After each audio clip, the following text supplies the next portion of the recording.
What's up, Twitterinos, and welcome back to the Game Addicts Podcast, episode 150.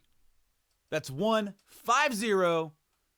Welcome back to the show. This is the show where we talk about the modern and retro video games that I play and collect, as well as the show where I dive deep into my favorite video games, characters, and lore.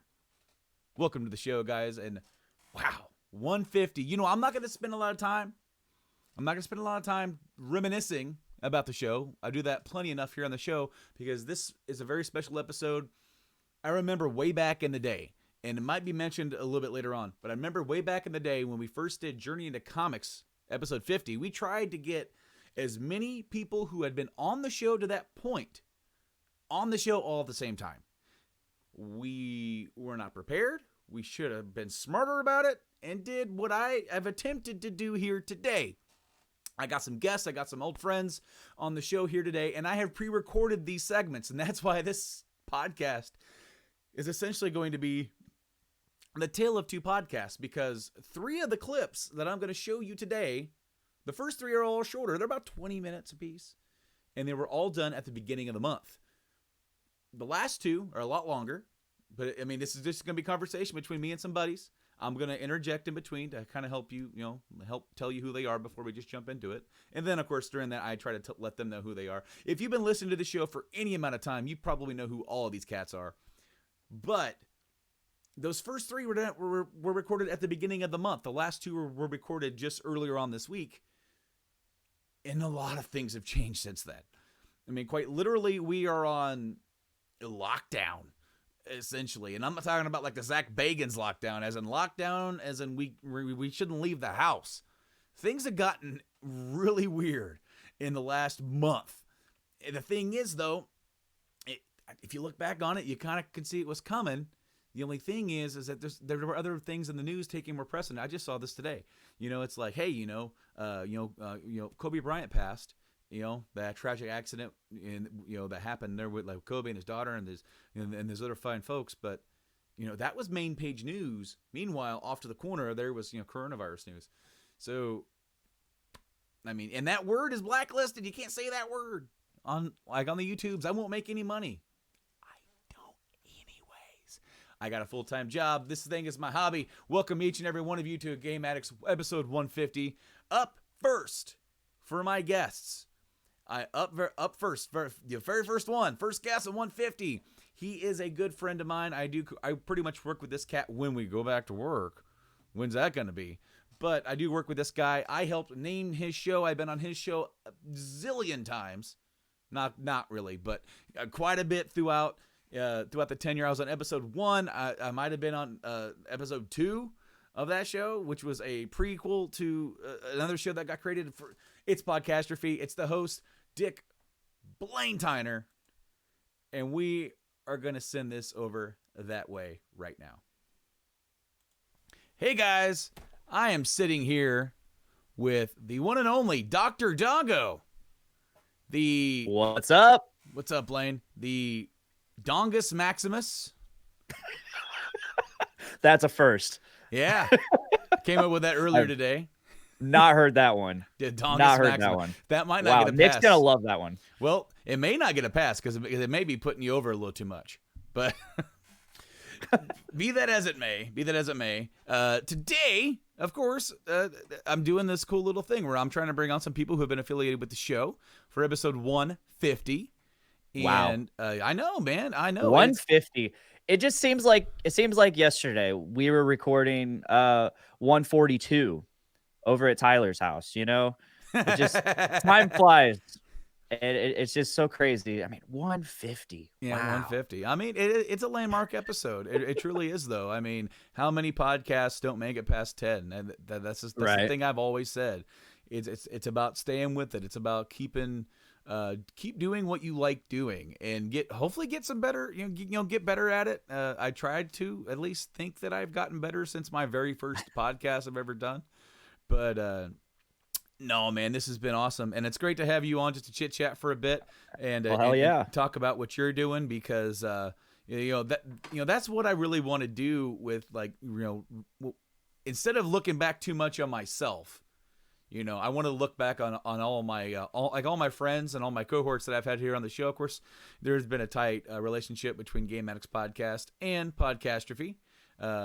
Well, number one, I kind of co-named the show at one point, despite your former potential co-host, co-host that would have been. Yeah, despite what he says, I did come up with the phrase and name Podcastrophe, so I'll take my royalties when they're coming in. I saw him today. He's got a goatee right now. Yeah, I think I saw him last week or something.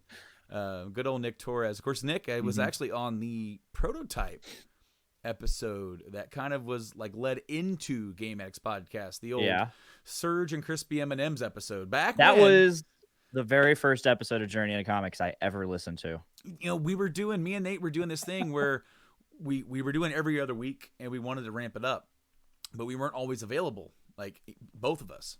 Yeah. So we started doing those solo casts, right? And that was, that gave me an opportunity to like branch out and talk about games more, since that's really my shtick. And comics and comic related stuff really isn't. Like, I can comment on it, and I stay up with it for the most part. But like games, it wasn't a rarity that we would talk about it, but it wasn't often enough. And Surge and Crispy M&M's, I knew, having both Mike and Nick on, we were going to talk about games. Or like, I know we talked about a lot about games, but I know we just BS'd about stupid crap. And I think you talked about Dragon Age, if I remember right. Dragon Age Inquisition. Inquisition had come out, yeah. And I pretty much spent my entire shutdown playing that game. I just had it on because I don't know about you, but in the era of being distracted, whether, of course, then. I don't think I had a kid. Maybe I did. Maybe it's really little, really tiny. Nope, you had no kid at that time. No kid? No. Okay. You were like a year away from that, I think. 14. Yeah. Okay. Yeah. So I was 6 months away from that. However, we have this in our hands. So, So if I'm playing, and if I'm playing a game, it's over here. It's over here on the desk or on the chair next to me, and all it takes for me to get distracted is a little vibration. Mm-hmm. And I'm like, oh, okay, I got an email. What's this? Oh, okay, crap. And then next thing I know, I've been on my phone for 15 minutes. And I've been sitting, and my TV's been on the pause screen. I'm like, I need to get back on playing. Yeah, get distracted. And whether that is now with emails, messages, Slack, or anything else. Slack's been quiet, and I've been appreciative. It has been pretty quiet, hasn't it? Good old Slack. I've been very appreciative of it. Good old Slack. Yeah. I still haven't bought any shares. Maybe I should. I'm just saying. Thinking out loud.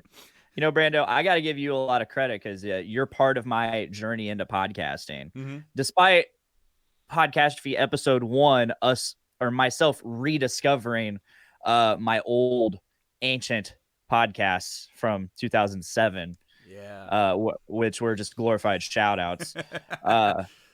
But yeah, I give you and Nate Phillips of Journey into Comics and Journey into Comics Network and all those other glorious shows.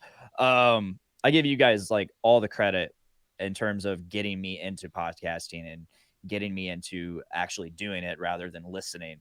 Without listening to Journey into Comics, Podcastrophe would have probably never happened. Well, yeah. I mean, you were there on our episode 50. You were in the room. Yep. Because you had been on a few shows, I think, at that point. Metalcast and maybe one more. Or was it just Metalcast at that point? I think it was just Metalcast, then 50, then we did Metalcast 2. Right after, yeah. Yeah. And in the old, in ye old hot game room. Yeah. Where tempers flared. That was definitely good.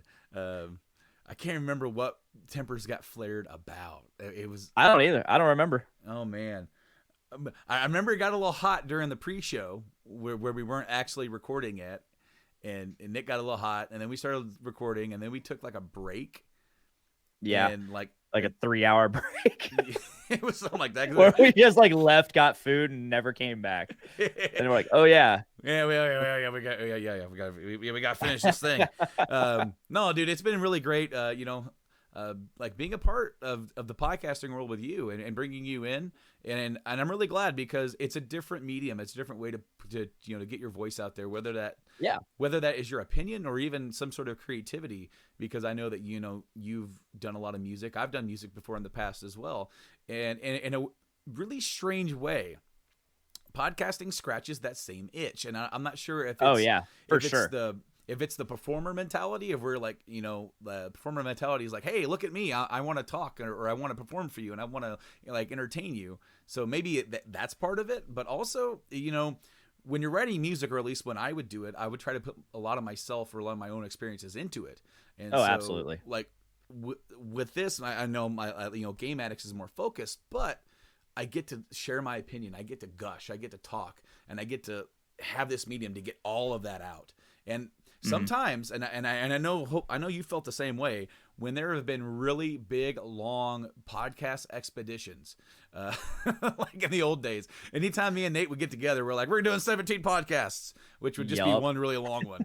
And man, some of those days just leave me so exhausted and tired. And all we do is sit there and talk. But I absolutely, I fell in love with it from the moment, I wanted to do it. I looked into it. I'm like, man, it'd be cool. Cause I remember I was a part of some gaming page on Facebook. A guy that I know, his friend started it, and then he brought me in and was like, hey, do you want to be an admin? I said, sure, let me do this. And I thought it'd be cool if we had a podcast to go along with that page. And I didn't even pitch it to them yet. I was like looking into it, what we would need. Cause I know for a fact that they, may not be able to afford the means. It was a little bit different time back in 2013. When I was looking into it, and I was like, well, okay, all I need is a microphone and whatnot. But I shelved it. And then Nate started podcasting with Journey into Comics, and he was talking about comics. That's all he was talking about. Oh, it's the movies and such. From wrestling, a little bit of wrestling. And then I was the first guest. And then he pretty much said after the first 2 episodes, because we did 2, like we did such a long one that we split it. He goes, do you want to stay on? I went, dude, I had a blast. Yes. Cause I just, honestly, at that point, I just wanted to learn. I just wanted to learn because I knew I wanted to do my own game show, like gaming show at some point. Whether or not I was going to do that, it actually took another almost 2 years to actually see that through. To where we started in April 16, and of course we started on the JIC YouTube channel as just an exclusive thing over there. So and then going back into the retrospect, bringing you in, you ended up doing some of those segments. Yeah, those segments were so much fun. I mean, coming up with the intro, I had a different intro for every segment and a different topic where I would either just talk about whatever, or I'd ask you guys a question and then answer my own question as well. But that was so much fun. And some of those intros, I wish I need to find them on my computer because like they're hilarious. Like the one where I'm just eating chips and just moaning with like, I think I played bass on the for the backing track. I just played bass and some good times. And the Slayer one, I think the Slayer one's probably my favorite, where I just did like a cappella the Raining Blood riff. But for the chugs, I actually got like in my guitar and I chugged and I got bass and like all that. The chugs were real, but the rest was just my fucking stupid ass voice a cappella. It's funny. So recently, you get lost in the YouTube zeitgeist of just random stuff. Oh yeah, and people have been doing rocksmith videos, of course, right? And this dude did an electric mod on his ukulele to see if it would work on rocksmith, and of course it does. And he was playing all this kind of weird stuff, and then he realized it was picking up his voice, so he just held he held the ukulele up to his mouth and did like he mimicked the guitar, and he was hitting notes with it. It was hilarious. Oh, that's amazing. Oh man, that's really amazing. That's. I remember there was a Metallica thing. I don't remember. Oh. I'm not sure if it was what making it was, or if it was on Hardwired or even Death. I can't remember. One of the two, where James is like riffing along, and at the very end, he went ha, and then his pickup picked up his ha, because they were fucking actives. Well, yeah, because he was lined right into the computer. You know, they didn't have a cab or a mic set up. He just lined right into like overdubs and stuff or whatever. Mm-hmm. They said they were going to keep it in, but they did not. Unless I just That's haven't heard it. It would be really cool to go back to that one and try to crank the volume to see if it's there. Just minute. But no, man, it's been an awesome. It's been an awesome podcasting ride with you. You play some games, mostly Monster Hunter. I play a few. Mostly Monster Hunter. Pretty much exclusively Monster Hunter at this point. I don't know any other games to play. I mean, it's just I keep going back to it. I mean, until a game that I'm either already into the series or something that the story drags me into it. Like again, I was already into God of War from the early days, so that game of the year, and rightfully so. Horizon Zero Dawn was amazing. That was another game, one of the few games I've completed in the last few years. Yeah, I mean, I'm not a completionist. I mean, you've been on the show here a few times. You and Tyler have filled in. You've done some segments. Yeah. You did a whole episode about God of War. During the dark times before the Empire. Yeah. I mean, that was like episode 78 or whatever, and I almost killed the show. I almost killed the show on 79. Wow. There was some stuff going on. Yeah, 78. There's some stuff going on. The show lived on and it's still going, but it feels like just yesterday we were recording episode 78. Like what he's doing, guys, is like what he's doing is that there was a point where me and Nate on Journey to Comics, once we hit like episode 132 or whatever, we were just like, man, wow, I can't believe we're doing this episode. And like, you got to remember every episode. It was a joke that just kept going. Like, we didn't. Well, for a few episodes, I didn't really think it was a joke. I was like, holy shit, are they really reminiscing again? Like they've done this 3 weeks in a row now. Like, what is going on here? It didn't start off that way until we kind of realized that we'd done it. So then we just kept doing it just to see how many times we could do it. Yeah. But no, like, it's been such a blast having you around. And the last time that you were on, of course, as you said, was when we did the almost decade retrospective as far as like some of the best games and our favorite games. Oh yeah, and that was fun. You went through and you like I completed this one. See, it was Guitar Hero. I did it. But no, it's been a blast having you on, man, and it's always a blast. Oh, it's been a blast doing it. And have you heard? Because we are pre-recording this, just so everybody knows. I'm not sure everybody does know, but the Final Fantasy VII Remake demo is on PlayStation Network.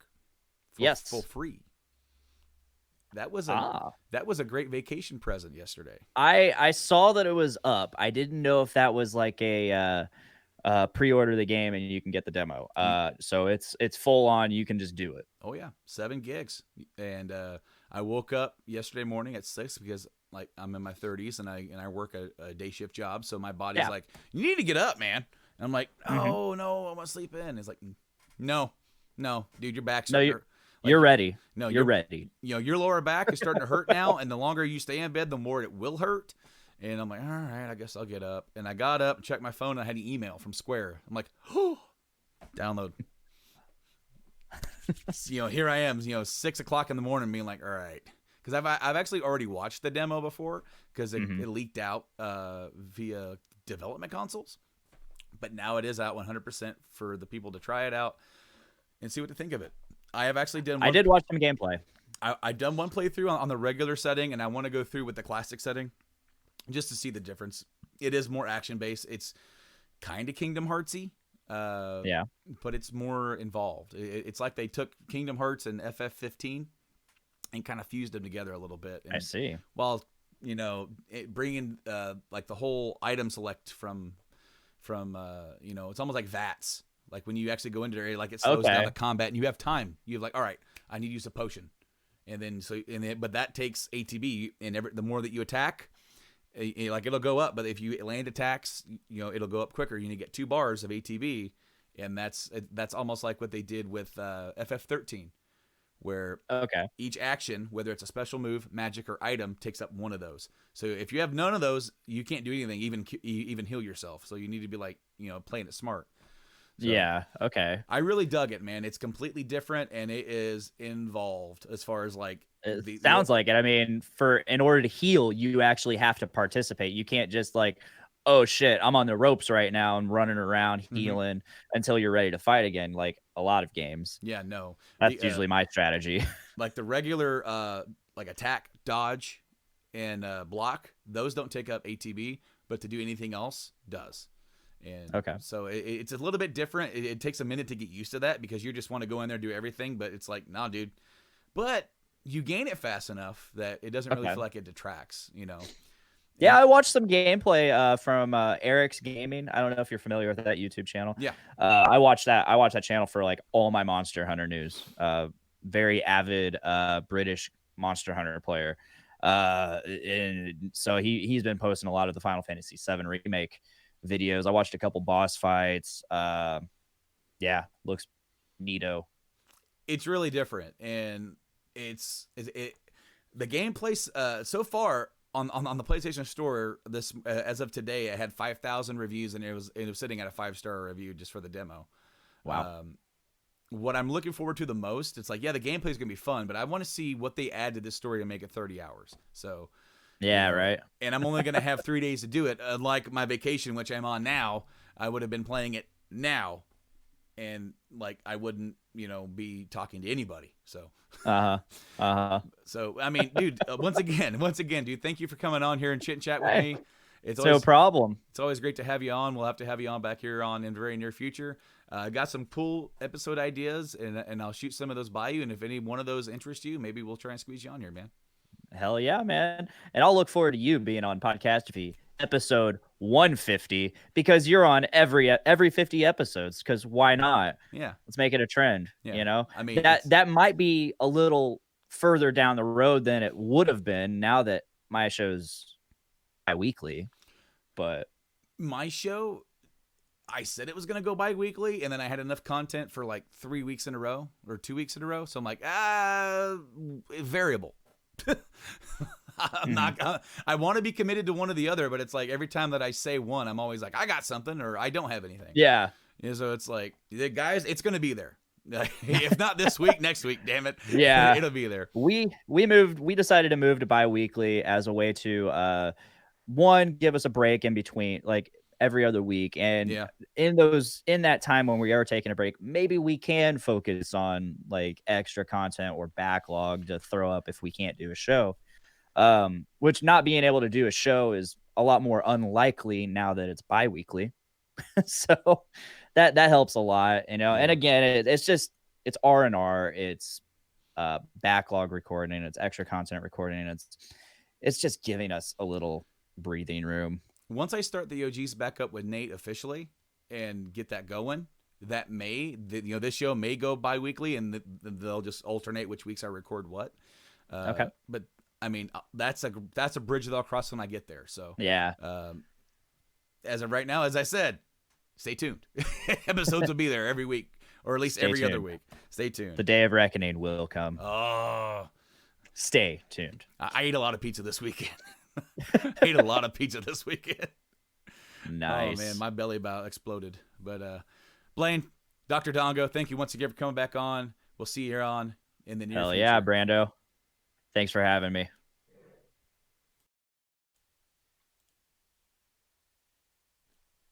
And I'm back. That was a good friend, Dick Blaine Tyner from Podcastrophe. So cool getting to sit down and chat with him. And of course, I got to do so again with a couple other guys that are going to be on here on this show. As I recorded this just a few days ago, we did something called the first ever Supercast, where a bunch of hosts from different members of the Journey to Comics Network came together, and we just had an explosion of fun. It was all of us just sitting around trying to get our minds off the BS that's going on right now that is affecting everybody and trying to give you guys some quality, fun entertainment. We covered some of the greatest questions in the history of mankind. Like, what is the best Pop-Tart flavor? Or at least we discussed what our favorites were. Maybe on the next Supercast, we need to actually hunker down. Maybe we need to find the real answer. Also, is it GIF or GIF?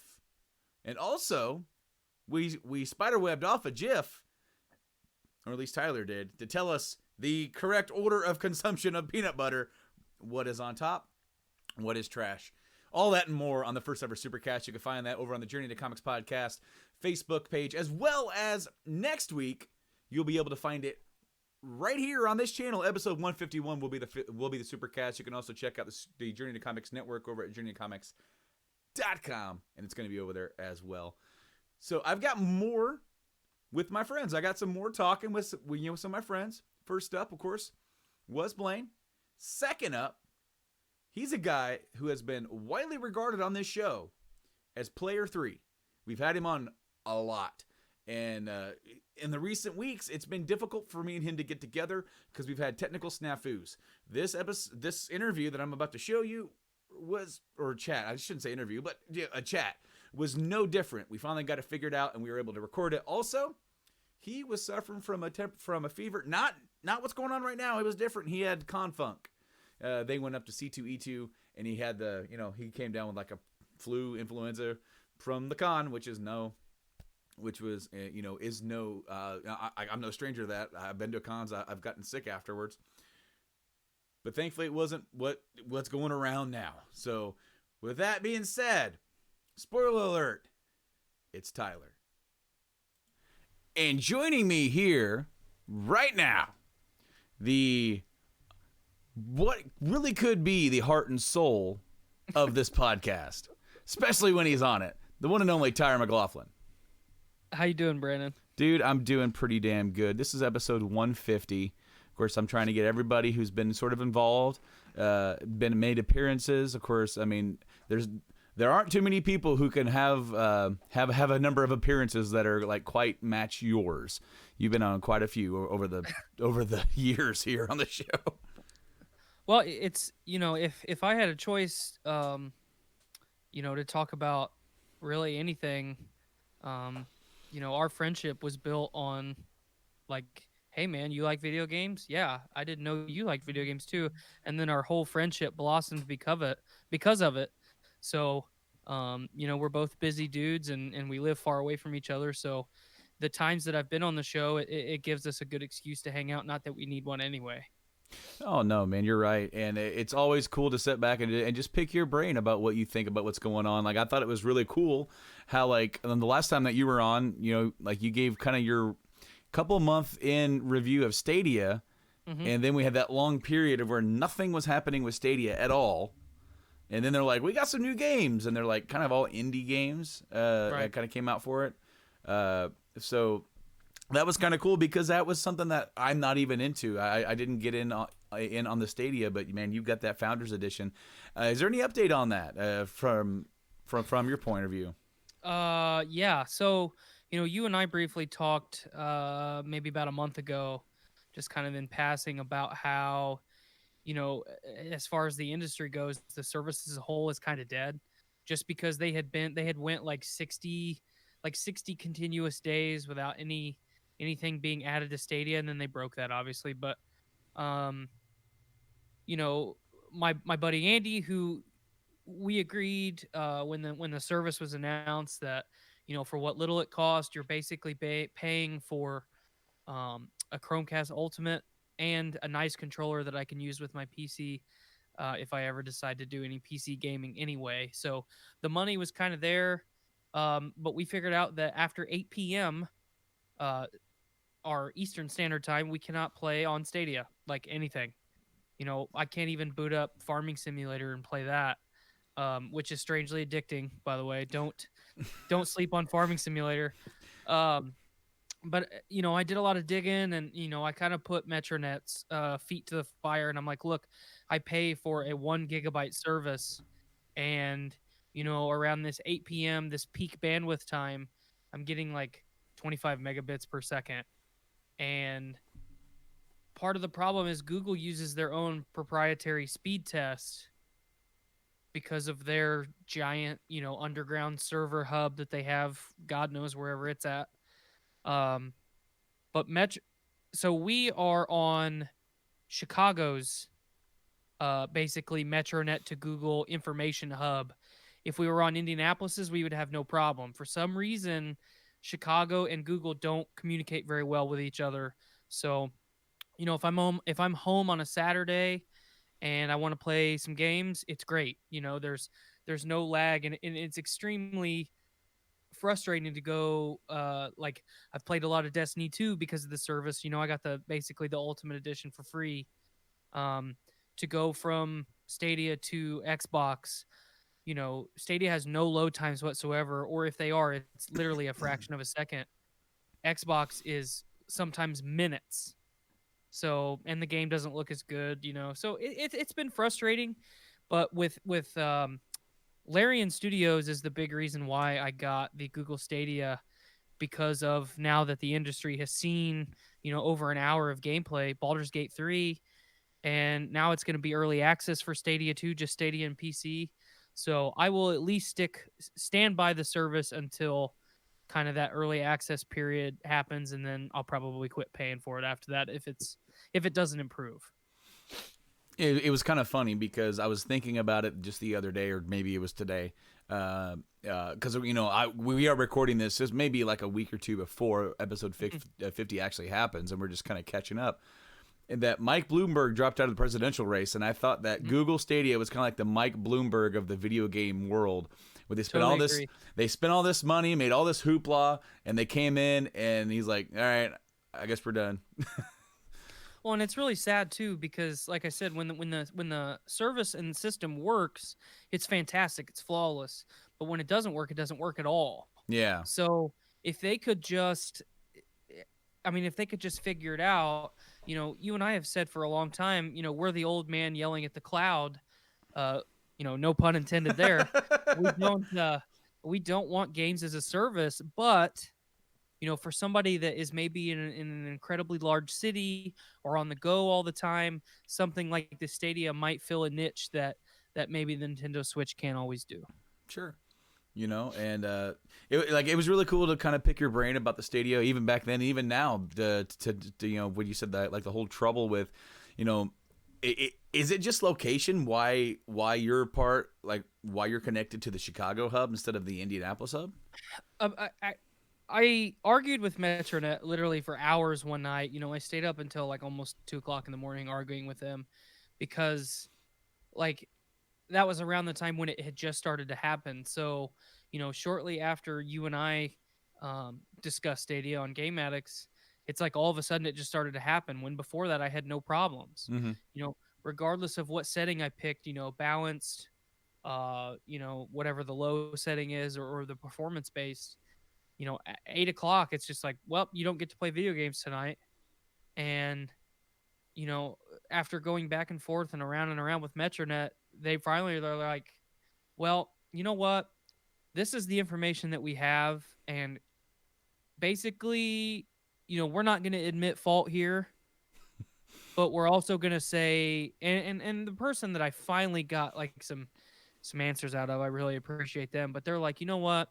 You are like the 300th person that's called today to talk about this. And it's like, there's not that many people that have the service. So Google and Metronet, like specifically it's Metronet, like they are not worried about it because the sample size is so small. So, if there were, 3 or 4 million people that had Stadia, they might give a shit a little bit. But if you go to like any major gaming outlet, Inside Gaming, IGN, GameSpot, the list goes on, their opinions of the service is that it's essentially just dead. So, and they released content like every day. Like yesterday I saw more Stadia's dead content. They are almost driving that narrative home or even if the shit gets fixed, like it's not gonna be worth it.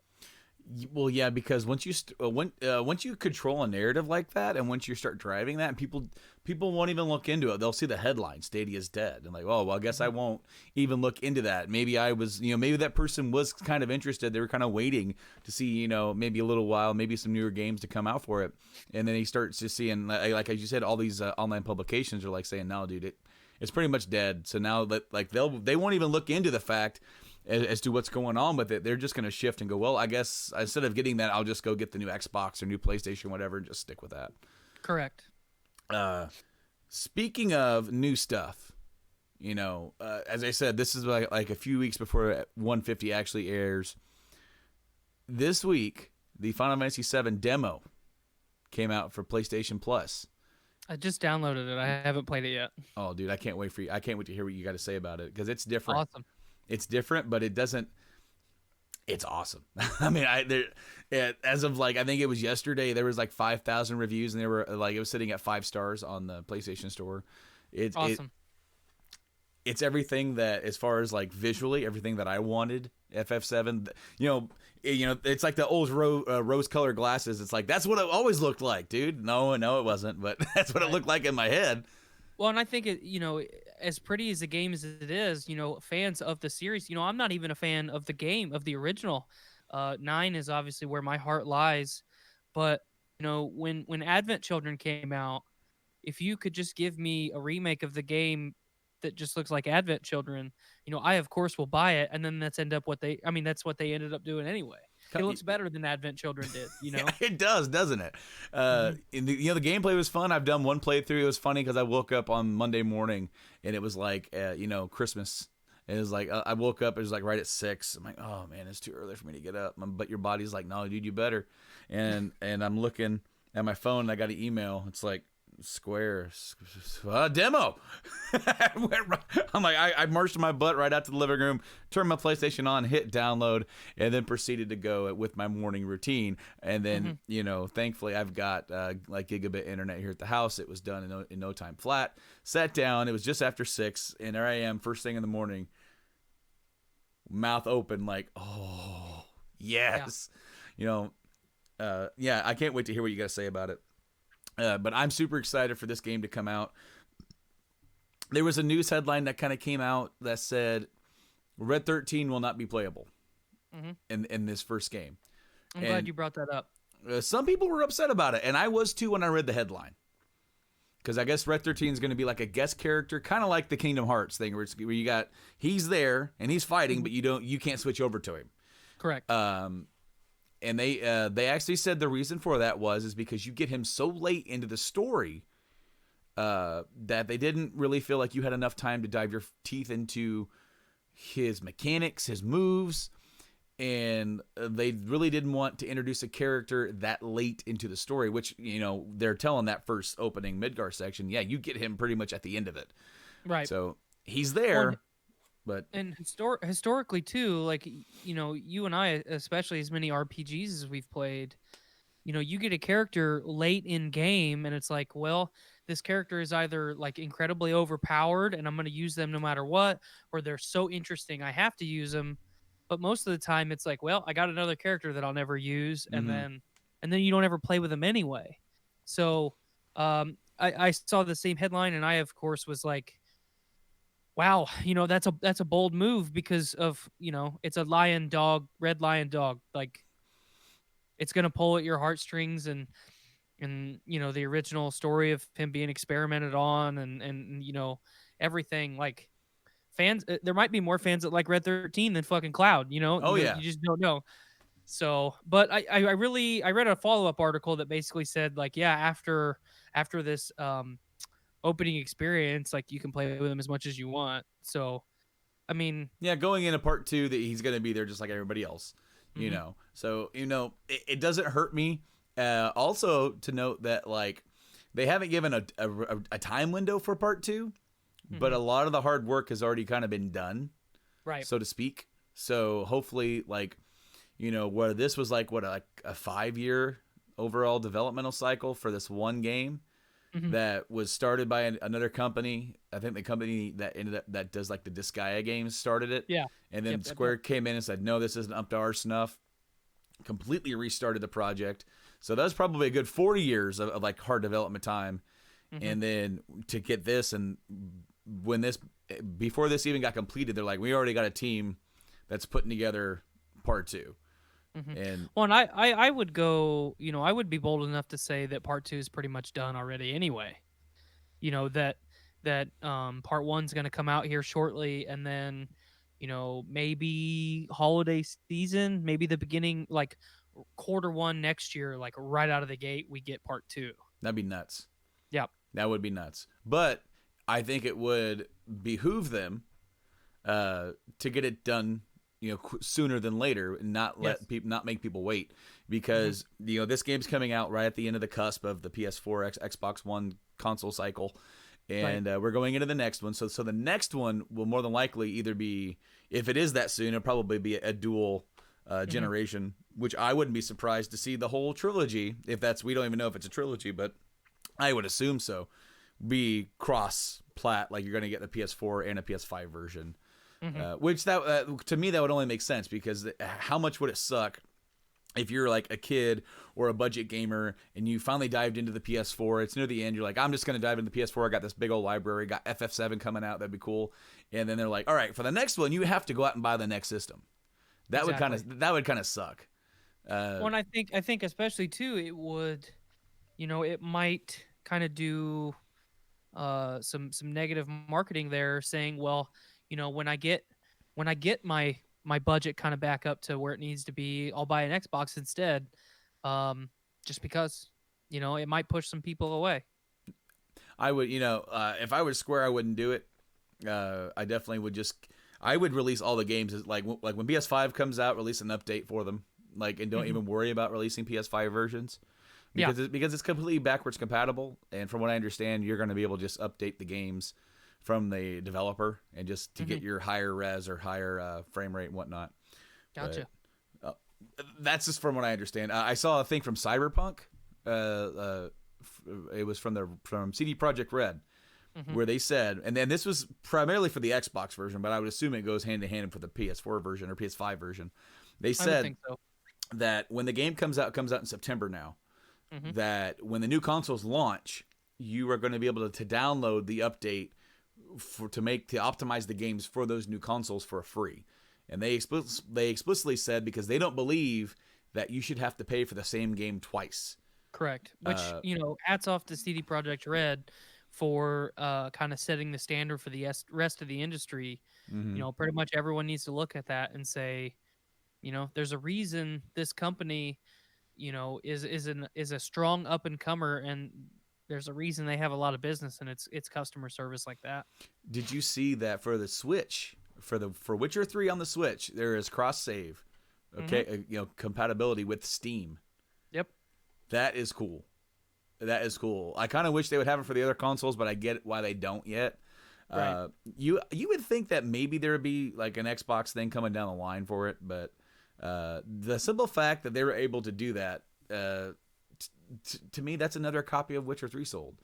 Somebody's like, well, I got a Switch. I might as well just go ahead and pick one up for like, $40 or $50, however much it is, and then it's like I'm supporting a developer that is really like looking after their fan base. Well, and especially too with the success of the show and the original the original creator of the IP, there is so much buy-in from corporate level all the way down to grassroots to us. We just want to play the games. More copies have been sold on Steam since the show was mildly successful than the entire original run of the game. I know, that's nuts, So, isn't it? which is great, because it's one of the greatest franchises of all time for a reason.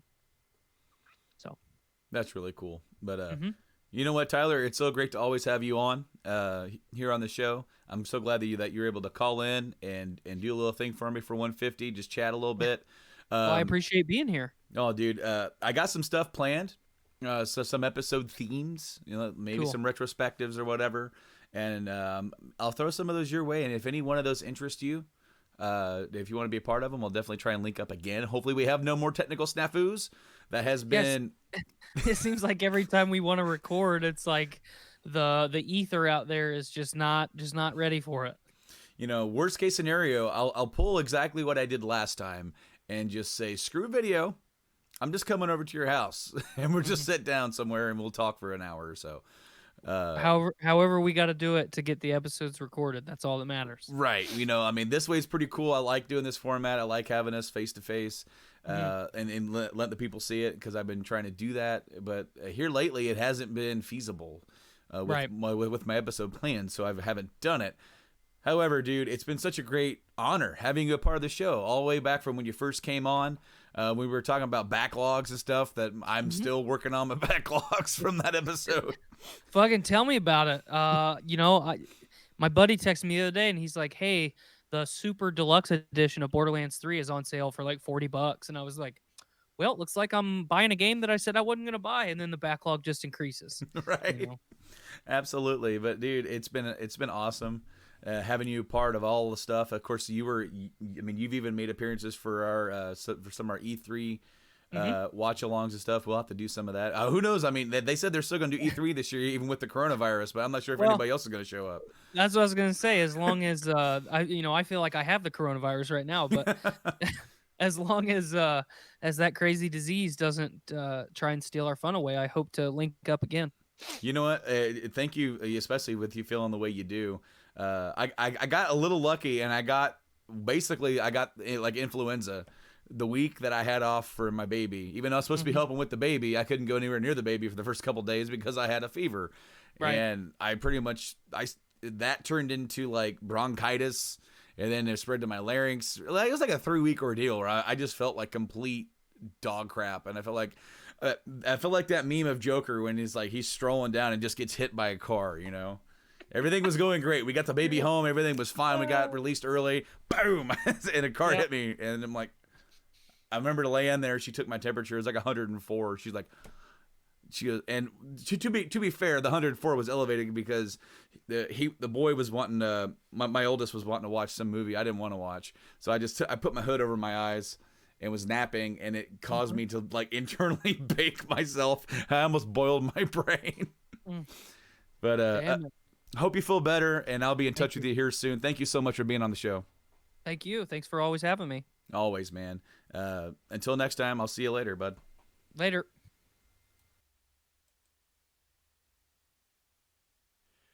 As I said, previously recorded, E3 is not happening. A lot of things are not happening because of redacted pandemic. I mean, we already said it, coronavirus. Yeah, and a lot of things are happening.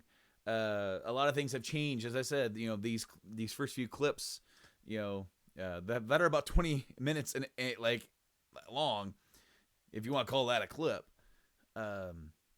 They were done at the beginning of the month before any of this got real bad, and now at the end of the month, it's bad. Here we are. This is where we're at. I didn't say this at the top of the show, and I've been trying to say it, but I hope this podcast finds you all well. I hope this podcast finds you all healthy and staying safe and staying healthy. And you know, my thoughts are out there to everybody who's been affected in any way. These are trying times, both in terms of our wellness as well as the economy. So hang in there, guys. We're going to get through this together, one way or another. It's all about togetherness, and that's exactly what that Supercast was for, and that's what today is for as well, having all these guys on. It's all about togetherness. You know, we all need to come together. We need to, you know, come together over the internet if we need to, right? I mean, because at least we have the technology. You know, I can call my parents and I can talk to them. I can do video chat on them. We can see each other. You know, this is the era that we now live in. The next guy on the show is the guy that pretty much got me into podcasting. He's been on the show a few times. He was on the show just a few episodes ago for the first time in a long time. Up next is, they call him the Podfather. I've jokingly called him the Padre. And then, and this clip, I think I said the Padre of Poddington. I don't know. Nate Phillips, everybody, is up next here on the show. And me and him go way back, dude. I was a guest on his podcast. I became co-host of his podcast. Migrated away from that podcast. Started this podcast on that spot. This podcast has deep roots into the Journey into Comics network, which wasn't even called that at the moment in time. I helped co-found that with him, and they're still going strong. I'm part of it with the OGs.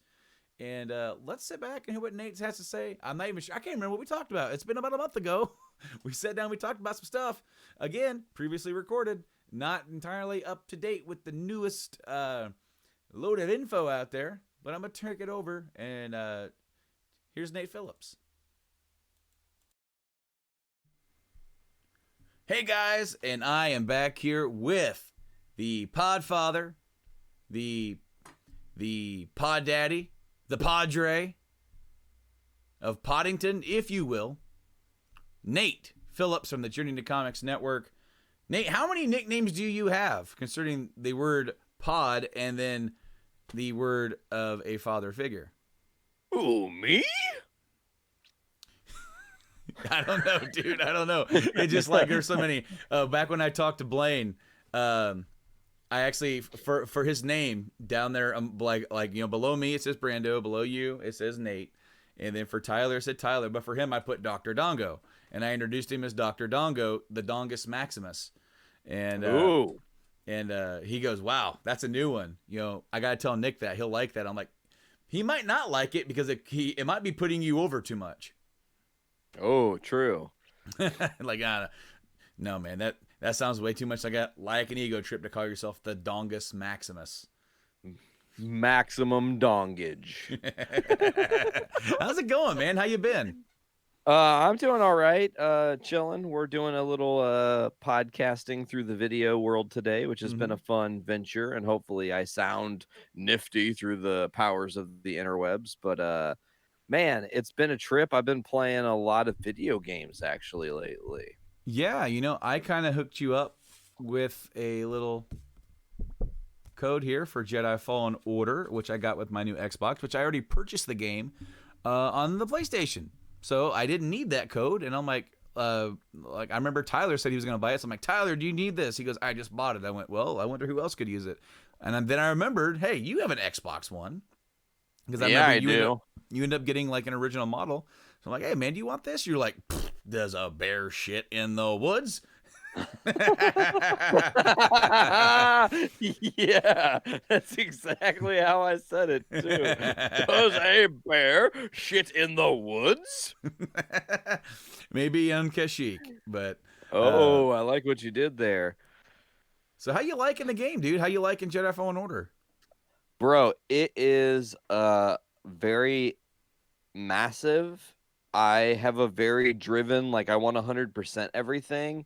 And most planets right now I have like 96%, and I don't understand where that 4% is not at. Like maybe that there's something that unlocks once you beat the game. I don't know. But like I just went and retrieved the Kyber crystal that gives you the option to change your saber's color. And then I also just defeated the Jedi that you meet on Dathomir, and then picked up the Night Sister to join the team. But all in all, man, I love the mechanic of the game. It's like Dark Souls meets Uncharted, meets like Assassin's Creed a little bit, meets, Knights of the Old Republic in some ways, but not like fully, It's great, man. There's a lot of fun gameplay to it. I will say my version, and I'm guessing this is probably just because the Xbox model I have is a little glitchy, but all in all, it's been all right. Well, it's not your model. It's just the game. The game itself is a little glitchy. That's to be expected. They did rush the game out. They did admit that. But they tried to make it to where the glitches were minimal. Now, I went from playing Uncharted 4 and Uncharted Lost Legacy, which is the expansion for 4. Sure. Yeah. And because I got the new 4K TV in the living room, and I wanted to get some of the best looking games that I had and play them on there, because why the hell not? And Uncharted 4 is one of the best looking PS4 games. And I loaded that thing up, and I was like, oh my God, here I am. I'm right back into it. Because I was really just going to play Lost Legacy, but I'm like, nah, I got to play Uncharted 4 again because it's such a good game. And I did. And the traversal, the parkour, the climbing is so on point, and it feels tight because and as it should, because that's the core element of said Uncharted, is for you to be swinging and climbing around everywhere. Because of that, when I went to Jedi Fallen Order and the climbing and jumping and the platforming, the traversal's not as precise, and I was so used to it being so tight that I would just be climbing and then just jump to my death. I've done it a lot. Yes. And I'm just like, fuck, there I go. Okay. Yep. And so like that was a nitpick. It didn't ruin the experience for me by any means, but it definitely was like, wow, I definitely went from one game that is like spent a lot of time saying this is what it's got to be. Our level has to be here, and this one was like, it's down here a bit. It's doable, but it definitely wasn't tight. The game is fun. I did not like the fighting the gutter trash, the rats and the little toads. I didn't like that because they're fucking stink bug, June bug thing. They're just as hard to kill as as like the troopers and the things with lightsabers, and I didn't enjoy that because I'm like, that's not really realistic. It kind of is when you get to the end and you'll understand why. But no, the game was absolutely fun. The only issue with me is I probably wouldn't play it again until I'm gearing up for like the second one. Okay. It's a fun playthrough and I had fun with it, but I'm also not the biggest fan of the Dark Souls style of game where you get killed and have to go and run all the way back and get that thing. To me, when that is being brought about as far as like difficulty, I'm like, oh, just get good. It's more of an annoyance than get good.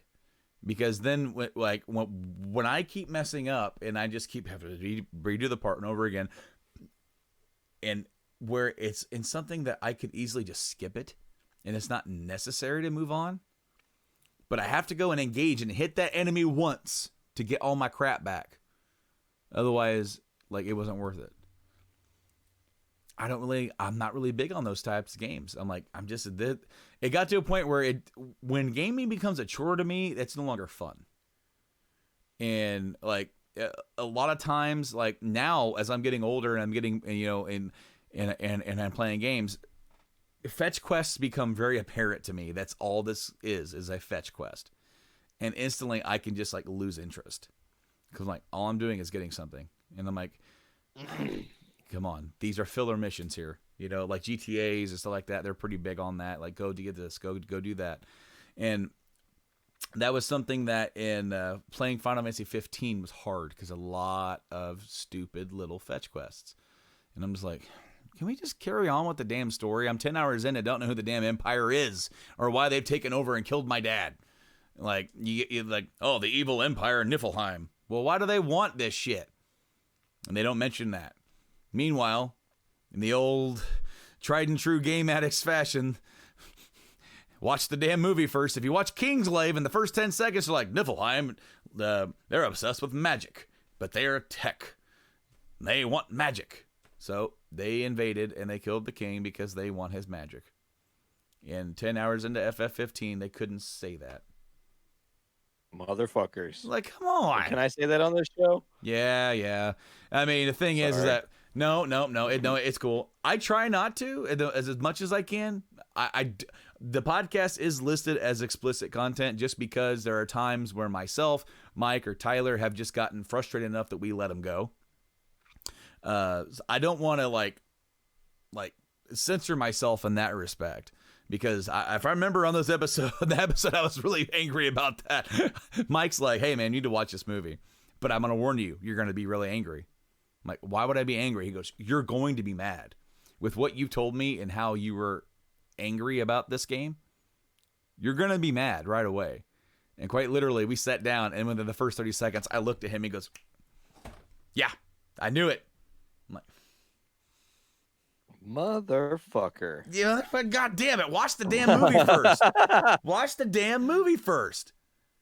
Like, if we were a big enough podcast at the time to have shirts, that would have been a shirt. And like with the Final Fantasy font, watch the movie first. 15. But I'm really glad that you're digging Jedi. Are you playing anything else? You said you're playing a lot. Is there anything else that you're playing? I'm playing Marvel Ultimate Alliance 3 Black Oh, Order for the how, Switch. how you like that? I really love those games. I've been a fan since the X-Men Legends games, X-Men Legends 2, and then obviously I transitioned to Marvel Ultimate Alliance 1 and 2, and now we're at 3, and it's more of the same. It's that style, you're playing a kind of hack 'em slash 'em type fighting combo team thing. I enjoy it. I like that I can have like a power team with Star-Lord and Captain Marvel and Thor and Iron Man that all fly around and are dope as shit. And there's me using bad language again. I'm really poor at this when I'm thinking about it. It just slips out of my mouth like lava, just like blah. Yeah. Yeah, that one's exclusive to the Switch, and it was actually published by Nintendo. I remember me and this guy that I work with, Will, we were talking about why is that exclusive to the Switch?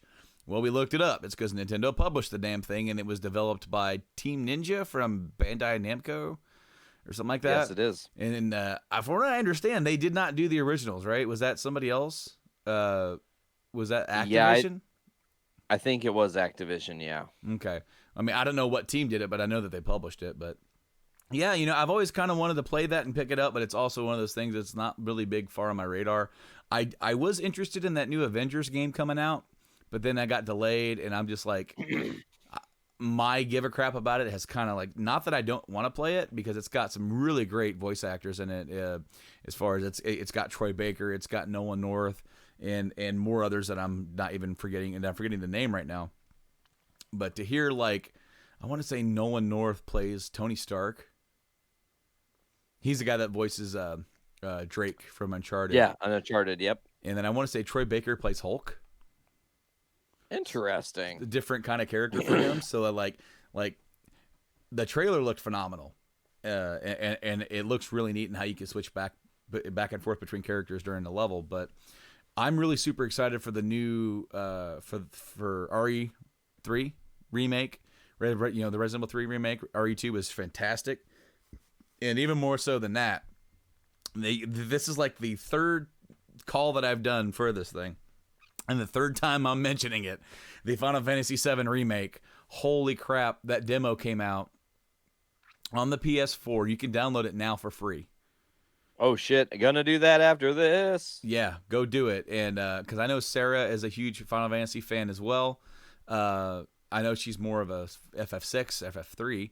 However, I know that she does enjoy a lot of the music. And what's awesome about the music is Nobuo Uematsu, the original composer for the original music, has reorchestrated the original FF7 soundtrack with a complete orchestra. Yeah. I just can't get any larger. It sounds amazing. You can actually go on to YouTube and find like a 50-minute thing where they've actually ripped the soundtrack from the vinyl that came out. And you can hear like how things have updated, like the opening prelude Final Fantasy song, the opening intro into the bombing mission, into like the battle theme and the reactor theme and the Shinra theme. It's like I kid you not, it was like 2 weeks ago. I was sitting in my living room. I was waiting for my mom and her boyfriend to come over, and we were going to put together my new couch, and I found it, and I'm like, holy crap, this is the soundtrack. So I clicked it, and I just sat there, listening, getting goosebumps, because this is one of those rare games for me that I have that kind of emotional attachment to. Totally. And they have like 5 different versions of the battle theme that are like, it's like battle theme mixed with the Shinra theme. It only plays when you're fighting in a Shinra building, or it's like this battle. It's kind of, they weaved a few things together. And but when I got to the Shinra theme and I started listening to it, like, I started tearing up and getting emotional. And my wife Kate walked by. She goes, "Are you okay?" I went, "They could have messed this up in so many different ways, and they didn't." She goes, "Yeah, they hit it right." She goes, "Are you kidding me right now?" I said, "No. Like, this is like, it's awesome to hear that, like, these songs, like, because they were on the original FF7, they were in original mid-eye form. Still, they weren't even on the newer because the PlayStation could do better audio quality, and they were just in mid-eye, and they sounded great for mid-eye. They just Nobuo did such a great job with that soundtrack, and he could do so much with so little that when you give him a complete orchestra to work with, and it's it's about a 7 gig demo. The demo is about 45 to 50 minutes long.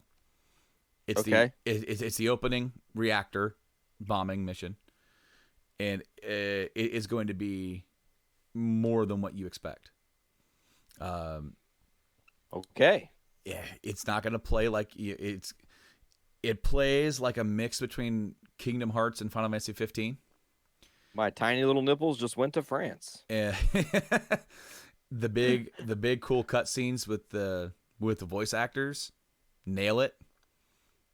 Even when Barrett gets all preachy, it's like, yes, this is exact. In my brain, this is how it's how it always looked, right? As I said to Tyler earlier, but like I didn't think I could be any more standing at mast for this game. And then I heard that soundtrack and got emotional, and then got to play the demo, and I'm at my flag is at full staff right now. Maximum staffage. Maximum staffage. Oh, dude. No, I'm so ready for this game. I encourage you to download that demo and play it, and then and get if Sarah cares about it, have her like sit down or at least listen to like the music or whatnot, because I think she'll get a real kick out of it. Shit, yeah. But hell yeah, man. But Nate, thank you so much for coming on here and talking a little bit here on episode 150. I've been wanting to get a lot of the guys have been associated with the show. Of course, I mean, this show wouldn't be here without the things that we did over on JIC. And, as I said earlier, the whole thing started really when we started doing the solo casts and trying to do every single week shows. And when I would do my shows, they sometimes would be more gaming oriented. And then, of course, I brought on Mike and I brought on Nick. And then we did a whole gaming-centric episode and nostalgia episode. And that kind of begat, eventually, the spin-off shows, which this show was a part of on the old GIC YouTube, where it was Game Medics Podcast, it was Journey into Wrestling, and it was Foodies Watching Movies. It was the first wave of new shows and content that came out of the Journey into Comics umbrella. Man, it's crazy to even think about that. I just want to say thank you for having me on 150. It's been an absolute blast. Congrats for hitting that. It's a crazy mark. I'm trying not to laugh my ass off because all of a sudden I've got to sneeze. And it's right when I'm trying to say some like sentimental, important shit, dude. It's like, come on, man. Anyways, congrats for hitting 150, bro. You guys were awesome and very inspirational, driving force behind the network's early days, and obviously grateful for everything you've done for us. This show has some special place in my heart because we have had a lot of really fun episodes together, retrospectives, other things. I still think one of the greatest episodes this show did was when you and Sarah had a podcast together that had so much content and just was such a great in-depth conversation. So I'm excited to see what the next 150 for this show, end up being like. Oh yeah, dude, that episode with Sarah. I remember when we did episode 100, I did some clips, like just some random clips of like some moments throughout the show, and I chose a clip from that because it was so different and unique. That episode, I believe it's 52. It's called. I think it is 52. Yeah. I know it's called Horror Business, and we were talking about some of our favorite horror games and whatnot. But I just remember the whole presence, the whole presence of it was weird because quite literally that was a podcasting day, and you, Blaine, and Andrew were downstairs in the kitchen talking and doing a podcast. Meanwhile, upstairs in a different room, like with the door shut, no one, like me and Sarah were in this room having we were having two different podcasts going at once. Yeah. Like we're the pros at that. And of course, like that was back in the day before I had my setup. I had the camera, I had lights. Of course, I didn't use the lights because we had really good natural lighting for that episode. But it was just like, you know, throughout the years, I've always wanted to do something different. I always wanted to bring something new to the podcast instead of just sitting there doing audio. You know, audio's fine, dude. The audio's where it's at, and that's where it, like, it gets going. But one of the things I like to experiment with is to do something like how I've got this set up, how we're doing stuff now for OGs and experimenting with that. Or, you know, like when before I had this set up, how could I do what I have in my head without having the money and the technology to do so? And I had a crappy camera, which I made slightly less crappy by having some pretty good lighting.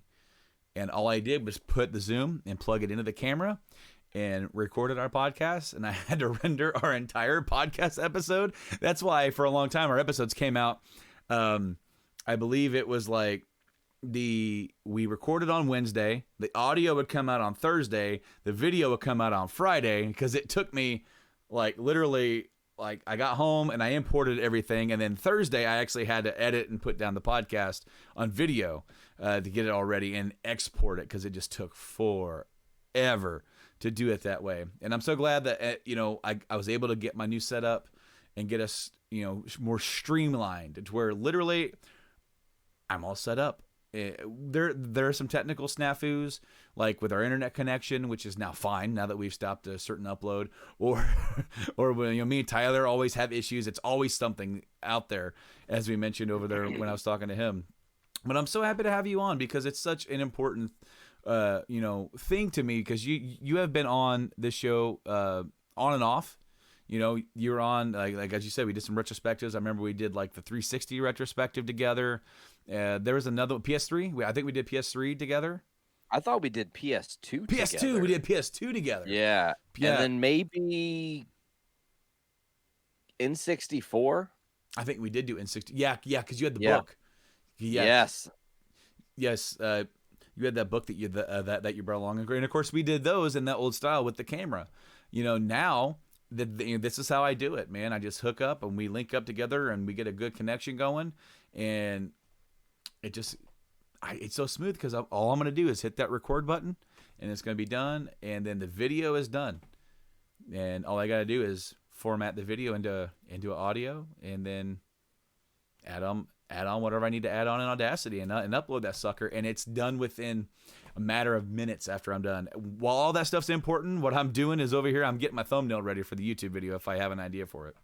Hey, nice. But I mean, it's it. You know, I like to bring new ideas and bring up different ways to do stuff, because it's just, one, it's a challenge, but two, it's dare to be different. You know, like, how can you separate yourself from what everybody else is doing? Absolutely. Well, Nate, really want to thank you again, and of course, let everybody else here who's listening know I do a show with this wacky guy over on the Journey into Comics network at journeyintocomics.com called the OGs. Of course, we did the original, form of JIC, Journey into Comics. That's why we're the OGs, because we go back, and so there's that whole, there's a plethora of shows on the network you could check out, not just ours. But check ours out. We're about ready to ramp that show up once again and get back to your audio whoop ass, if you will, that audio awesomeness going right directly into your ear holes. And of course, we're going to be doing some YouTube stuff as well, as long as the whole thing pans out the way that it should. So, Nate, thanks once again for coming on, man. I really appreciate it. Thanks, brother. You guys be safe, be well, and hope to see you guys again on Game Addicts Podcast next time I'm on. Yeah, man, absolutely. I got some ideas for some episodes. I'm going to swing them over your way, and if you're interested in any of them, we'll have to make it work, man. Yeah, excited. All right, man. Later on, bud. Later. I want to do a real podcast. You want to do a real podcast? Yeah. Well, you're in luck, because we're live on the air. Welcome back, guys. And my next guests. Yeah, because you know a lot. Because you do it. Because you're going to send... You break... No. You're tearing my headset apart. Hey, so this is my son Wyatt. This is my son Owen. And holding him is my wife Caitlin. Not like because Brian's wife. And these guys are a very, very, very important part of my life. And somebody likes the podcast, don't you? Yeah. What do you like to podcast about?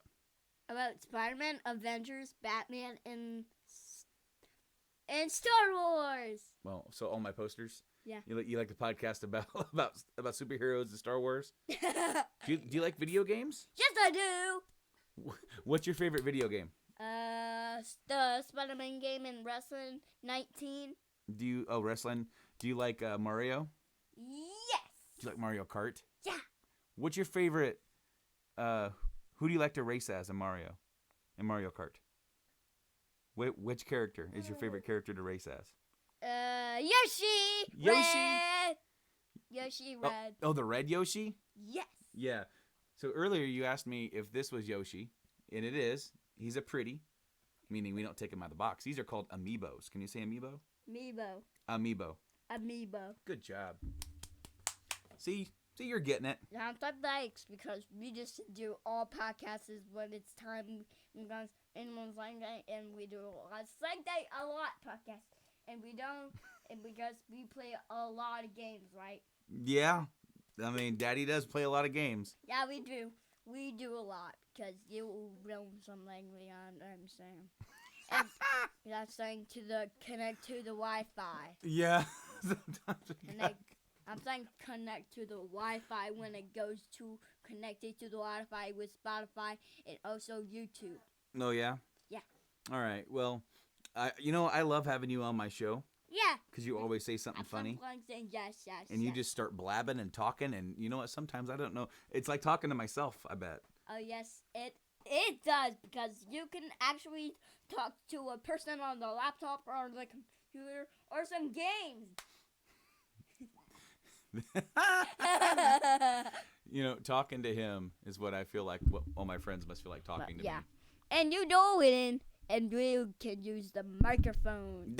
We don't gotta poke the microphone, no. Well, you don't have to touch the microphone. See, it's on its own stand. It just sits right here and chills out. Well, I want to make it right here. Right here? And what do you got to say? One last thing. Blaze! What was that? A little bit of the bubbly. A little bit of the bubbly. All right. Well, up next is one of my good friends, Jeremy. He is the co-host of the In-Game Boss podcast and curator of the program, as well as my co-host for the World Gaming Trade Show. And this next thing, this next bit with him is going to be a long one. It is like the longest conversation of the bit. It's almost an hour. Is that funny? Yes. Well, it's the longest conversation of the entire run. And so stay tuned because this is almost an hour long of me and him just shooting the breeze. So. Shoot the breeze because it was even rain. Well, do you want to go shoot the breeze? Yes. All right. We're going to go shoot the breeze in the other room. So enjoy this segment with Jeremy. And today, here on the show, I am here with my next guest here on episode 150. A really cool dude and one of the co-hosts that I'm doing a really cool podcast with. The one and only. He is the co-host of the In-Game Boss podcast, the curator of the In-Game Boss program, and my co-host on the World Gaming Trade Show. Jeremy Evans, how's it going, bud? Hey, man, thank you so much. Congratulations. 150, man. That's awesome. Dude, 150 is quite an accomplishment, and I will say that this podcast, I've kind of put this podcast together in pieces. I've never done it like this. I remember way long ago, eons ago, in this same room, on Journey into Comics, we did episode 50, and we tried to get everybody who had ever been on that show on the same show. We had people calling in from California, people calling in from Pennsylvania. We had people in the room, and it was just a hot mess. It was we pulled it off. I don't know, because it was like two separate things. We had a bunch of games that we played, and I just remember like not really enjoying doing it, but enjoying listening to it more because I was too focused on making sure nothing messed up. I kind of did the same thing for this one, but I didn't get as many people, and I got some cool people to come onto the show and be a guest. And your name was at the top of the list because you'd never been on my show. Yeah, I've been waiting for that invite. Like the Smash Brothers. Been waiting for that letter. Hell yeah, man. Hell yeah. Well, it's awesome to get you on the show finally. And of course, I was on your show way back in July of last year. Yeah. That seems like 2 lifetimes ago now. I know, it's been so long. It's been a minute, but this episode 150 is going to be the tale of 2 podcasts, because the way I was describing it today is, as I said, I'm doing this in like batches. I've had a couple guests on that I recorded 2 weeks ago, and we were talking about some games, talking about some cool stuff, and then I did another one today, and then you're the last guy that I have yet to record, and the span of things that have changed in the real world from 2 weeks ago to today, Right.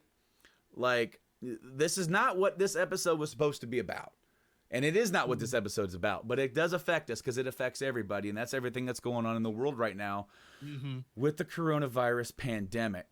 And wow. The struggle is real. Man, my heart goes out to everybody who's been affected by this, whether or not you've been unlucky enough to catch it or lose your job. Dude, we don't know definitely how long this is going to be, or where we're going to be at financially after that. Yeah. And it's something that I'm trying not to think about. It's something I'm trying to keep in the back of my head as, man, if shit hits a proverbial fan, they keep saying I ain't going to lose my house, but they didn't say anything about anything after that. Like, am I going to have a job after when it's all said and done and it's all like sunshine or roses at the end of this? Are we going to have jobs? Are we going to have that part of it's scary. I try to stay positive about the situation. Just work on stuff that keeps me happy, to get through it. And definitely not catch it or try my best to catch it. Cause you can have it. You don't know. Yeah. And you might be just fine. You don't know. It could just be a silent thing and you move on. But the more scary part is, am I getting somebody else with it? I don't know. But I try to stay positive about it, still wake up, still do my projects, go to work, come back, do this kind of stuff that we love doing, podcasting and stuff. That's the best thing you can do. If you're with family or anything like that, stay with your loved ones, man. Just be positive with your family, just keep hopeful. I think that it will slow down. I'm not saying like the next day. It's going to be a couple of months. But it is kind of interesting that we are getting games out that are kind of being similar to this. I mean, we got Resident Evil 3 around the corner. Yeah. And then The Last of Us is the next month. So, like, we're getting these trails of things that doesn't help the situation, I guess, but people are going to play it. It's kind of weird. Yeah. And so, because my buddy Nam, we just finished doing a review for Train to Busan, a South Korean movie about people that are affected and turn to zombies. So that's not a good idea either. So what can you do? Oh, what dude. can you do? I know, dude. The only thing we can try to do is be positive. I just remember, like, I try to stay off my phone because whenever I look up news, it's nothing good. Pretty much. And so I try to do that. Try to stay off my phone. Try to get busy. Try to do something around the house. Watch a movie. Spend time, play with my kid. Play a game. But then I get those silent moments. I'm in the shower yesterday, and it just hits me. Well, we're gonna have to have some sort of plan. Yes. Just in case. Like, what do we do? It's more of like you want to be prepared, but you don't want to over prepared. You know what I mean? Like, have in the back of your head, like, okay, I know I need the essential stuff to get going, but you don't need to think too far ahead because anything can change the next day. So you just need to kind of just take it little by little, but slowly be prepared. Oh, absolutely. Yeah, absolutely, man. And you know what? I've been trying to keep that. Like, I had a short conversation with my wife about what I was thinking about. And then we didn't talk about it again. It's like, let's just move on. We're not there. We are not there.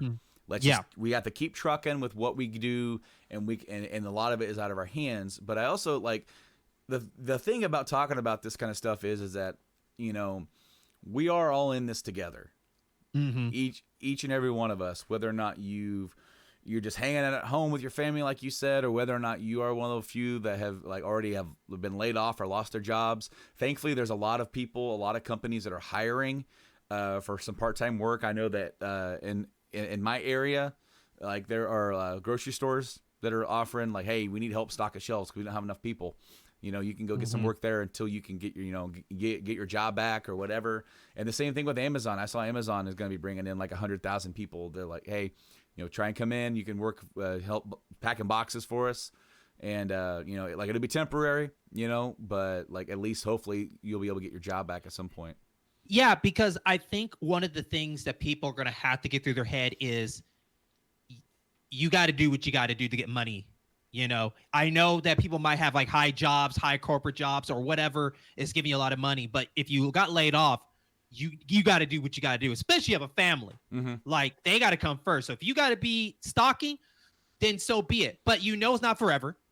And that you're getting some money in there. So keep that in mind that, me, I don't care. I'll work.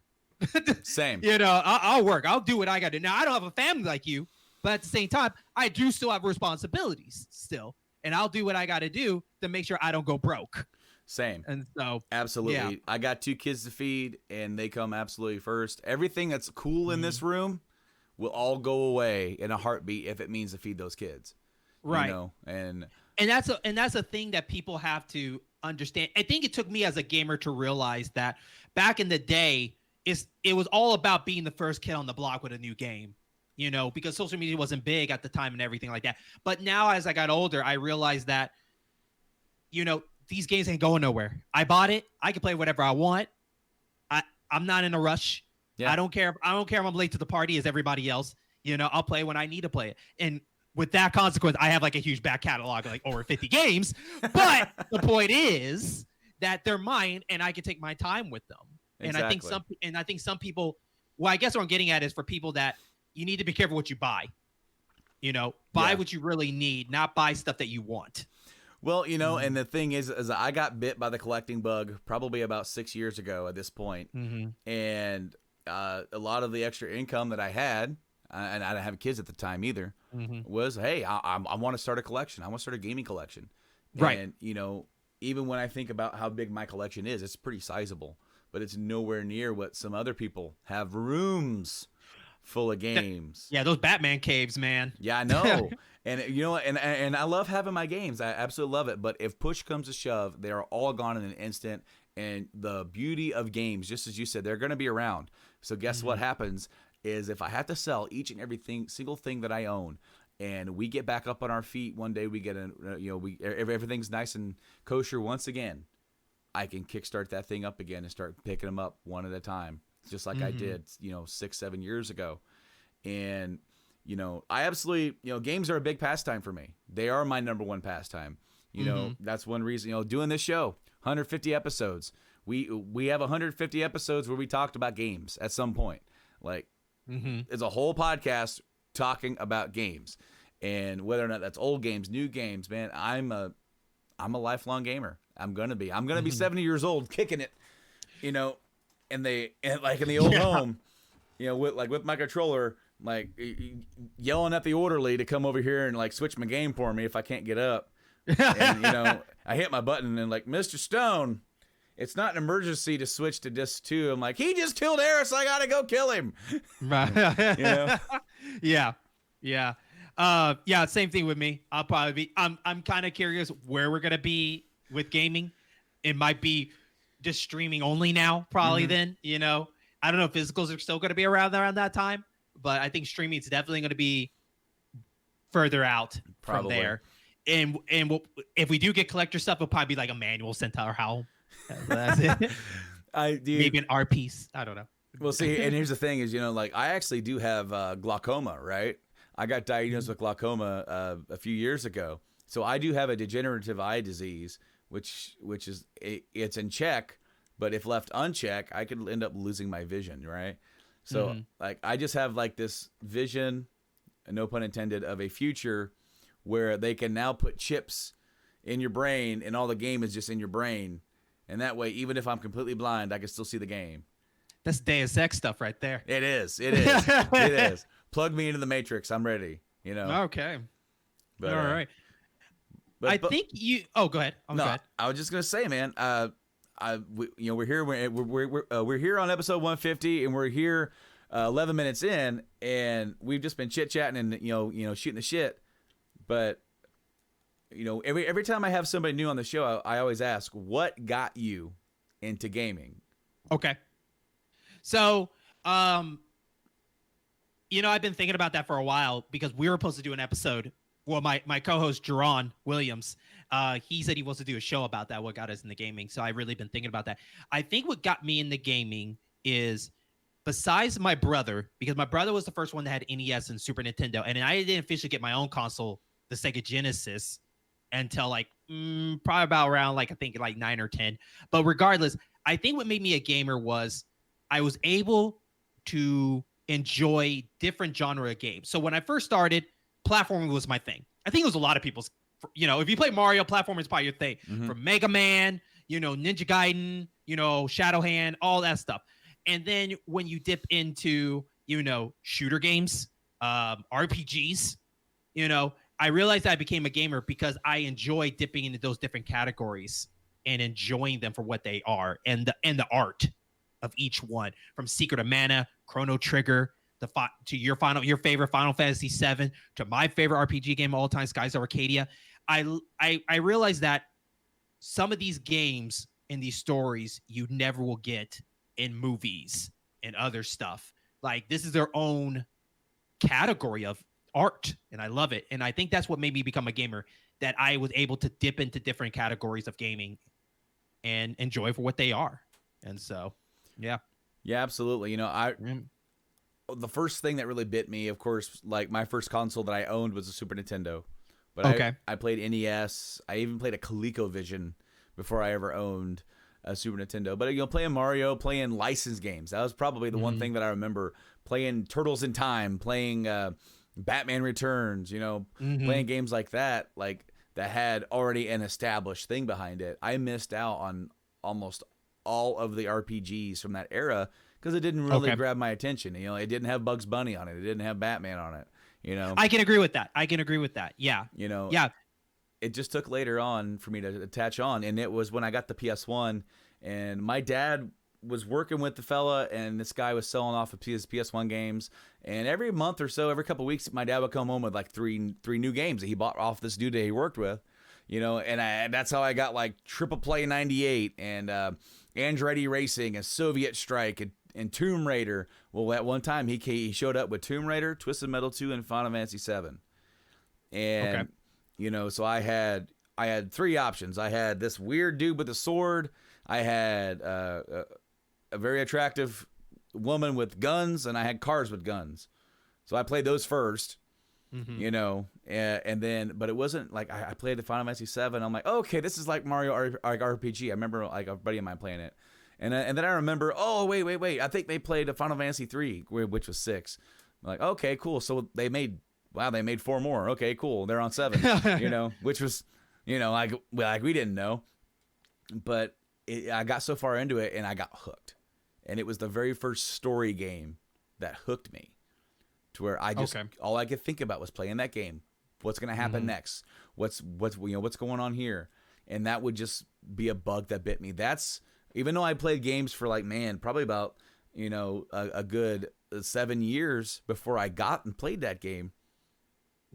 It was that story. It was getting hooked in, because then, of course, I played 7. I played Final Fantasy 8. Metal Gear Solid was I was in a movie playing this game. And I remember getting close to the end where I'm having to do all this stuff with the key card, and you find out that Naomi's the traitor. Spoiler alert. But I was oh my God, I have to beat this game tonight. I'm looking at the clock and it's midnight or 1 o'clock in the morning, and it's probably summertime, and my mom is waking up for work going, what are you still doing up? I'm like, I gotta beat the game. I got, he's gonna launch a nuke. She's like, go to bed. I'm like, I will. But so let me ask you this question. This is a tough question. Okay, as we know, as gamers, especially for the 90s people, because I am so happy that we are in the generation that we saw technology evolve. I mean, we were here when internet got created, right? Yeah. So seeing these consoles become an evolution to where we are now graphically. But my question for you, though, personally, is what's that one game in that moment that blew your mind of the game and the graphics and everything around that? It doesn't matter. It doesn't matter like what year it is. It's just that one game. Like, this is one of the greatest games I have ever seen in my life. And I'll go first. So for me at the time, I thought it was going to be Super Mario World, because I remember going to Walmart and I saw Super Mario World, and I remember like I would not get off that controller. If people were behind me, I was like, I'm not getting off of this thing. This game is amazing. But I think the one for me would have to be Mario 64, because the first time I played that game was the first time I actually played like a game that's like all 3D around. Mm-hmm. And the fact that like instead of going level to level, you kind of got to pick and choose where you kind of go per se. But I remember when I first saw that, and just how crazy Mario can jump and all this stuff just blew my mind. And I thought like, these are the greatest graphics I ever seen in my freaking life at that moment. And so it's kind of funny because like stopping to think about it, you know, I could think of later games, you know, like Final Fantasy X, seeing that for the first time, Metal Gear Solid 2, seeing that for the first time, you know. But if I'm gonna go earlier than that, mine's also on the 64, and it was Star Fox 64. Okay. You know. Okay. Because it still had the same feel as the on rails, but it was like the world was now alive around you, or at least what it felt like. You know, like there's the you know, this grass and this tree has actual texture. You know, these buildings are like actually blowing up around you. Like you fell into it, man. It felt like it was a living, breathing world. Yeah, especially like at the very beginning, like when you're flying down, even like if you get near the water, you can see the little line streams. Yeah. It's the little things, I think. And the fact that it built in with you got the Rumble Pack with it. That was the catch for it. And that's the first time I think, I don't know if the PS1 had it early on or until they got the DualShock 2, I want to say, or the one with the joysticks on it. But I don't know who had the Rumble Pack first, but 64 was the first time I had the Rumble Pack experience. So PlayStation originally launched without DualShock, and it was like it didn't have sticks. Then they had a version that was called the analog controller. It didn't have rumble in it. Then they launched the original DualShock. That was probably around 98. So I want to say they were around the same time. I don't know who did it first, but of course the N64 was an add-on pack to the controller. With PlayStation, they built it right in, because I do remember they came out with Resident Evil 2 in 98, and then they released another version like less than 6 months later called the DualShock version, which had like some extra game modes built in. And that's not the director's cut, right? No, that's just no, because you had the original Resident Evil 2, and then you had the DualShock version, which had like a survivor mode or something. But I'm getting confused with the first one. First one had director's cut, not the second one. Yeah. Okay. Well, right on. Yeah, it's so crazy, you know, how graphically things change. I remember Final Fantasy X. I was like, man, it can't get better than this. Like look at that cutscene. I know. Cutscene's amazing. I know. Like, and then when someone's at the next gen, they're like, oh, it's gonna be like the cutscenes, but forever. And and then it just keeps going further and further up. And I don't know what the big change of the evolution, maybe it's more of the character designs that are changing more, because the backgrounds to me in games always been just prettier as they go. But I think it's really more of the mocap and the characters that has been changing over the generation that really mattered. And this next generation leap that we're about to have, it's going to be lighting. It's going to be your HDR, because those are kind of things that I didn't notice as much until I got my 4K TV last year, and playing Red Dead 2, right, on the Xbox One X, straight up 4K resolution with the HDR on, and the haze, the sun haze coming through the trees, like it's damn near photorealistic at times. Really? You lose yourself. You can almost say the same thing with the HDR with Uncharted 4 and Uncharted Lost Legacy. They nailed it. The same with God of War. They nailed it. Spider-Man. Oh, I was telling you before we went on air. I've been playing Spider-Man, and that is just, it looks so vibrant and bright, but then the lighting, you're swinging down it's in like the sunset mode, and the light is shining off the cars. You're just like, this is nuts that we have gotten to this point. Because I remember playing, turning on Metal Gear Solid 4 for the first time and thinking that it can't get no better than this. Yeah. Especially, we thought that, like, man, that PS3 is pushing its hardest. Like, I think this gun's about to blow up the way they're pushing this. I know. And then we got 5. Right? Actually, I think it's God of War 3 to me. I thought my PS3 was going to blow up because I was like, man, that is a lot of work. I thought I heard my thing, like, you know, like your computer, like breathing really loud when it's pushing its max. Yeah. My PS3 was doing that. I'm like, ooh, need to put it under a refrigerator. I don't know. Oh, dude. I don't know. Like, did you have like a launch era model PS3, or did you have a slim? I had not the super slim, not the one with the slide in. Okay, the one after that, yeah.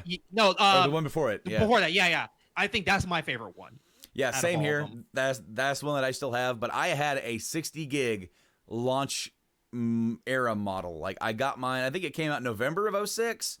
Okay. We got ours in July of 07. I remember me and a buddy went in $300 a piece on it because it was $600.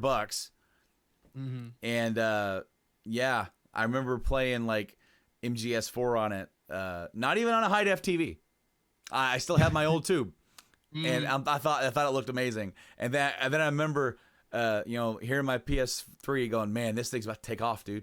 It's gonna go right through the roof. That jet engine. What's funny is that my PS4 that I have back here in the game room, and like that I use for my streams, it sounds like a jet engine.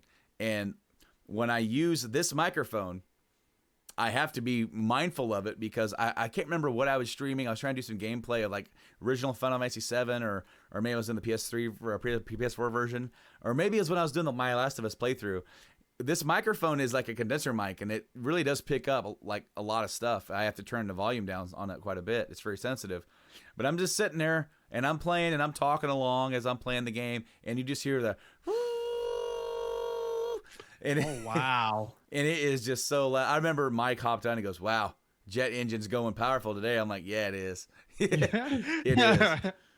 That is crazy. So, so your 150 episode, how many years has it been now? Have you been doing this show? We started in April of 2016.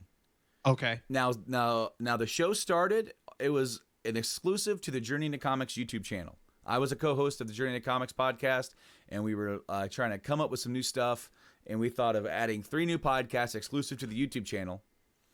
And that's how the show started, once or twice a month. And that's what we did until about December. And then I launched our own feed for Game Addicts podcast. Mm-hmm. And then we've been rolling on that solo feed ever since. And then we started doing one a week for a while. And every once in a while we scale it back to every other week or whatever, because there's not always a lot of news to talk about. Okay. So my question for you, and I do this for my show, is as a podcaster, out of all your episodes, what's that one episode that you always enjoy? Like, you think about it all the time. Like that one episode, like, you know what? I had a great time with that episode. I love that episode. Man, so there's a couple. So there's a moment in the annals of history. It was the PS1 retrospective. It was still pretty early on. We were early on doing video. We weren't streaming yet. I was hooking up my Zoom podcasting recorder, lining out the audio to my video camera, and I was recording audio and the video, so I would have to edit my audio and edit my video completely separately, and it was a whole process. It would take me like 3 days to get everything done. Oh wow! So this is a lot more streamlined because as soon as I hit that record button down there, I'm done, and then I take this same video and I run it through VLC Media Player, convert it to MP3. If I need to do something with it in Audacity, throw it in there for a minute. Put maybe I edit my intro, or maybe I forgot to put the intro, and then I just it's so easy. So so I had the camera going, and I kind of told Mike, I probably didn't give him enough heads up. Hey man, we're gonna be doing a retrospective on the PS1. Try and think of like your top 10 favorite games. Of course, hey, like that's day of. I think I told him day of. So he's kind of sweating, and he's looking at his own collection, which wasn't very big, and he was trying to think of all these games that he's played on the PS1, and he got one mistaken. He thought he played it on the PS1, but he didn't. So right there, live on air, he's like, I got a couple honorable mentions. I'm like, all right, cool. And I'm waiting for it, and he goes, Dead to Rights. And I just do like a deadpan. And he's looking at me like, what? And I'm like, that's not a PS1 game. Yeah, it is. No. So we had to look it up live on air. Oh, wow. Yeah. So that's been a running gag. That was a running gag. So, like, obviously he was a little embarrassed. He's like, man, I swore I played that on PS1. I'm like, no, you probably played that on the PS2. He goes, I didn't have a PS2. I'm like, then you played it on the GameCube or something. Because you didn't play it there. And so fast forward probably about 40 episodes, we did the PS2 retrospective. And I was doing it with my friend Nate, because Mike didn't have a PS2, so he can't speak on it. Okay. But Nate did, and one of the games that I chose to talk about was Dead to Rights. But dude, we've had a lot of fun, a lot of different episodes. I put a lot of work into. I've started doing those deep dives that I'm still anxious about every time I go to do it. I'm like, oh my God, how am I going to talk for 40 minutes to an hour about this game? I'm just going to sit here and ramble by myself because the retrospectives, I'm talking with somebody else, just like I'm talking to you, and we kind of go back and forth about the game or the system. We like systems, like kind of what I did more system and franchises. I think we did Mario and Final Fantasy, so we talk about the history of the franchise, some of our, go down the history of it, the sales, all developer, top, like for this consoles, top 10 selling games, or just info dumps like that. It's and then some of our favorite games and favorite memories of having that stuff. Well, if you ever do a Sonic, I'm your man. All right, I'm your man. All right. Yeah, I can go down that road. Absolutely. I can go down that road for a while.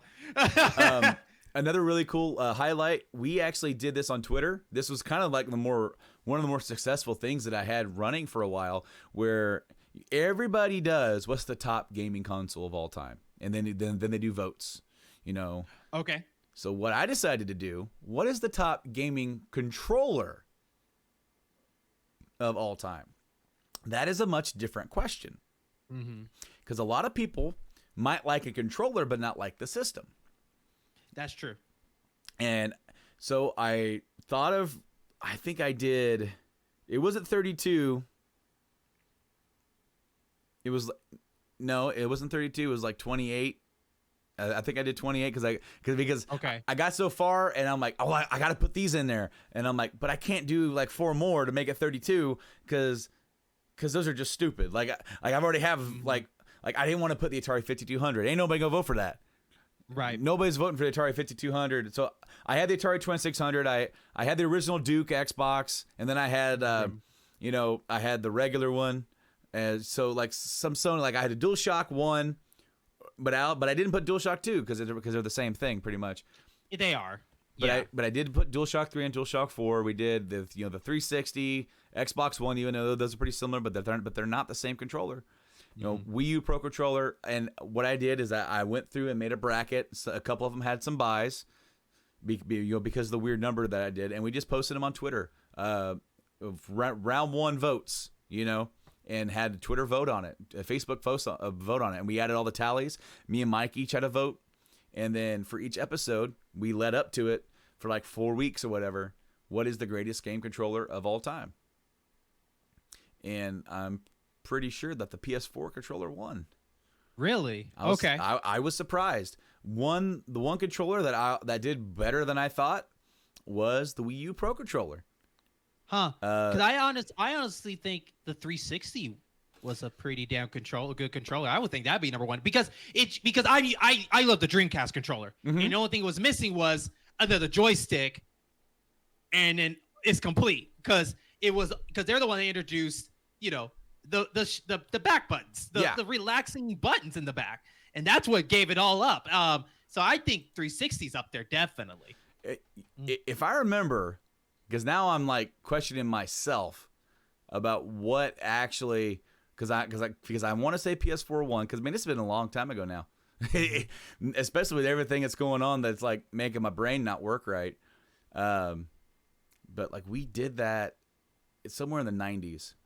I will say this though, because of Nintendo Switch, for me personally, it's in my top 3 favorite Nintendo consoles of all time. For me personally, I love the Switch. The Switch, it has become probably, man, I don't know if I put top 5. It might be close. Like you wouldn't put the Switch is not in your top 5? It might be. I don't know. I mean, with Nintendo, Super Nintendo, you know, 64 was great, but 64 is something I'll probably never go back to because of that. So it's definitely not there. Virtual Boy, well, you know, whatever. Yeah, GameCube, you got GameCube. But I don't know if we're counting the handhelds. Are we going to count the handhelds? No. Just for console. Okay. Okay. Man. Well, because like I'm a Sony pony, so I'm thinking like, man, PS1 and PS2 are like they're my thing. You know, I love the 360 as well. Super Nintendo, that's soft spot right here. I could go back and play any of those games anytime. But Switch, if Super Nintendo is my nostalgic pick for saying, if I just say that one's my favorite Nintendo system, that's it. But Switch is probably the best Nintendo console they've come out with. Right. Like, because you can feel the whole generation behind that console. Well, because like they carry forward with it all of the motion stuff they have with the Joy-Cons, like all the stuff they did with the Wii and the Wii U with that. Like in a way, the Switch feels like an evolved version. If Wii and Wii U did a fusion dance, now you get the Switch where you have like your tablet, you have your motion controls in there, but it also because of how they do it with the controls. Just like with the gamepad, it allows you to do everything that you did before on it as well. So as you said, it carries all the generations into it from before, as well as it makes it competitive and into the market for today. Whereas like I always said that part of what made GameCube maybe a little bit lesser, not only was the disc size, but the controller, while it was comfortable, was lacking just a few buttons to where you had to, if you played Need for Speed on that one, but then played it on the PS2, like there's no select button, so like you're pressing pause and A and pause and I remember Metal Gear Solid on there. I forgot about that. Like press if you want to pause the game, press start and B. If you want to use the codec, press start and A. And I'm just like, this is silly. That's the one thing about Nintendo back in the day, from the GameCube to the Wii U, was Nintendo, when they make a console, they're really good at making the console that fit for them, but very difficult for third parties. And that's why a lot of people stick with first parties. And they do the best on those consoles because they know how to build around that because they created it. But having a third party go and try to do the GameCube controller that, you know, the buttons are based around part of your thumb, per se, is really challenging because it's like, well, we have this idea, but now we have to work all the way around to make this work instead of we can't just pick it up and drop it. I mean, that's me being lazy on the development term, but you know, it's always been that challenge from GameCube, Wii, to, you know, Wii U, especially like with shooter games like Call of Duty. That's the reason why they skip those, because it's like we don't want to work that hard trying to make this work. Yeah, you should make it easy for us to make it work on there. Now we have to move stuff around, you know, and so I'm glad that this is easier for developers to come through, and it's paying off. That, and they need more virtual console stuff on there, and the themes. I don't know why. I am such a petty person. I just want themes. I don't even care. It's a snapshot, and I can post that in my background because I'm tired of the black and the white. I just want my own theme. That's all I want. And that's been perfect for me. Well, and the thing is, the thing is that it that kind of stuff, the theme stuff, dude. I remember like wasting so much money on the PS3. I have so many themes on the PS3. You know, not even all of them are gaming related. Right. You know, some of them are like, I had this weird looking skull with blood looking like fluid flowing into it, and his mouth animated. I'm like, that's awesome. I'm buying that thing for $3 or whatever. Now, I don't know if you knew this, but there was a thing where the internet, the community, made a website where people make custom themes, and you can put that on a USB and connect it to your PS3, and you go to your photos, and you can click that, and you can make that your background too. And so I thought that was awesome, and it saved a lot of money, and people did a lot of cool ideas. Like there was a lot of themes and stuff. I did a couple of those. I was a big Sonic person. I did an awesome Sonic background, and so I did find the greatest controller of all time bracket on my Twitters. Okay. And I had to scroll back all the way back to September of 2018 is when we did the fight. Yeah, dude, it's been a while. Oh my goodness. So, the GameCube controller versus the Super Nintendo controller was in a round one. Mm-hmm. Switch Joy-Cons versus DualShock 3. DualShock 3 beat them. Okay. You know, the Sega Saturn controller versus the N64 controller. God, I can't imagine the Sega Saturn controller. I'm trying to imagine it. I feel like it's a lot smaller than I think it is. Well, it's very similar to the 6-button Genesis controller, but it's a little wider and more hand conforming, and it has like a shoulder button on each side. Does it feel better than the PS1 to you? Than the PS1, I think it feels more natural than the regular PS1. But like the thing is that I can't decide whether or not the DualShock controller is actually comfortable or if I'm just used to it. Okay. I remember the biggest struggle is the size of your hands with those things. Mm-hmm. You know, that's what the problem was with the regular Xbox controller, because it was just too bulky. People couldn't wrap their hands around it, so they had to redo it. Because you remember the Bill Gates commercial. Yeah. The new, it's the size of a burger. Yeah, that was weird. I don't like. Okay, so the 360 controller did make it to the semifinals. Okay, cool. It deserves to be up there. And it lost to the NES controller. I am so sorry that nostalgia beat him, because that's the only reason why I won, because it's nostalgia. Yep. So it was the PS4 DualShock 4 versus the NES controller. Okay. In the finals, and the PS4 controller won it. Had it been the 360 versus PS4 controller, I'm thinking maybe it would have been a different outcome. Now, what did you want it to win? See, what was cool about this is that for the most part, we had all of these controllers on hand. I think the only controllers that we didn't have on hand to actually hold and be able to feel for ourselves were the Duke, the Atari 2600, because we didn't have that. Mm-hmm. I did put the TurboGrafx on here. It didn't win because it lost to 360. Mm-hmm. But like all the other ones, we had those on, so we actually got to touch and feel, and we were very surprised with how much we liked the Switch Pro controller.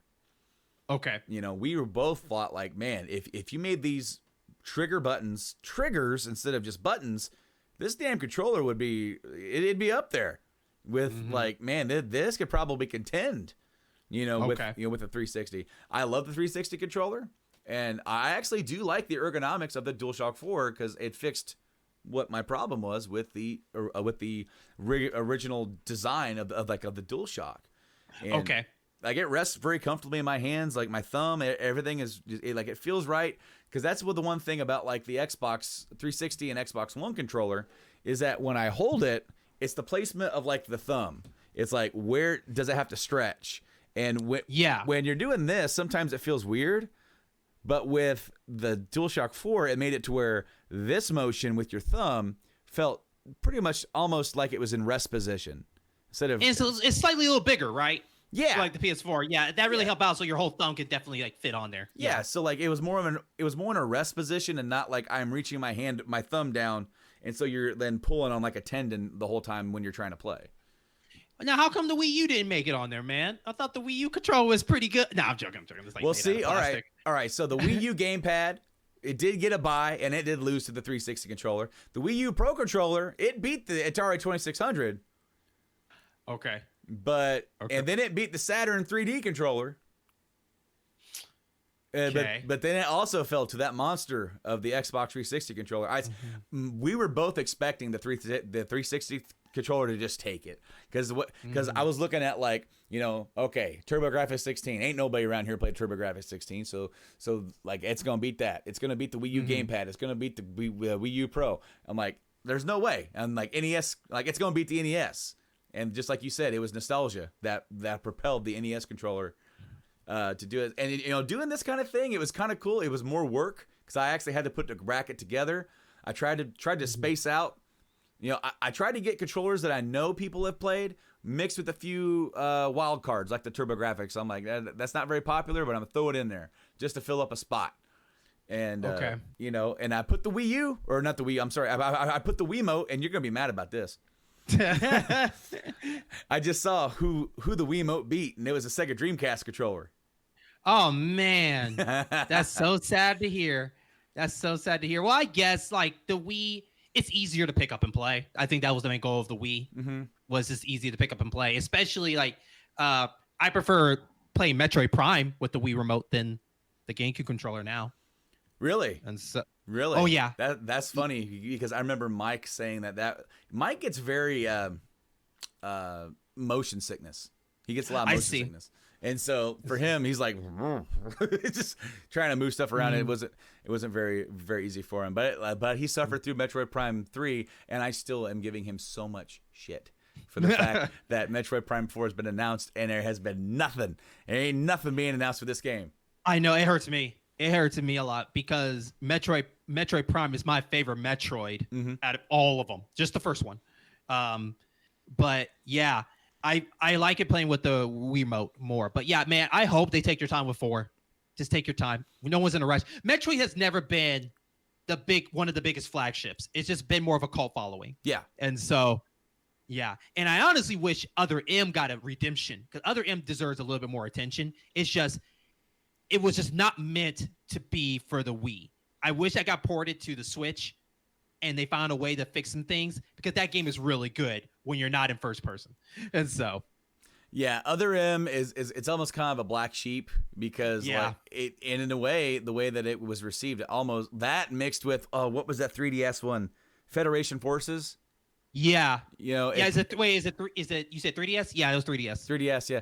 But Yeah. it was like it gets kind of tarnished the name of a little bit, like of the Metroid series. I heard that they're going to be possibly doing a port of the trilogy to the Switch, which it needs. It needs a remaster because it's been so long that for you to release a Prime 4, you need to have the original Prime 1, 2, and 3 on there. Money at the screen all day. Yeah.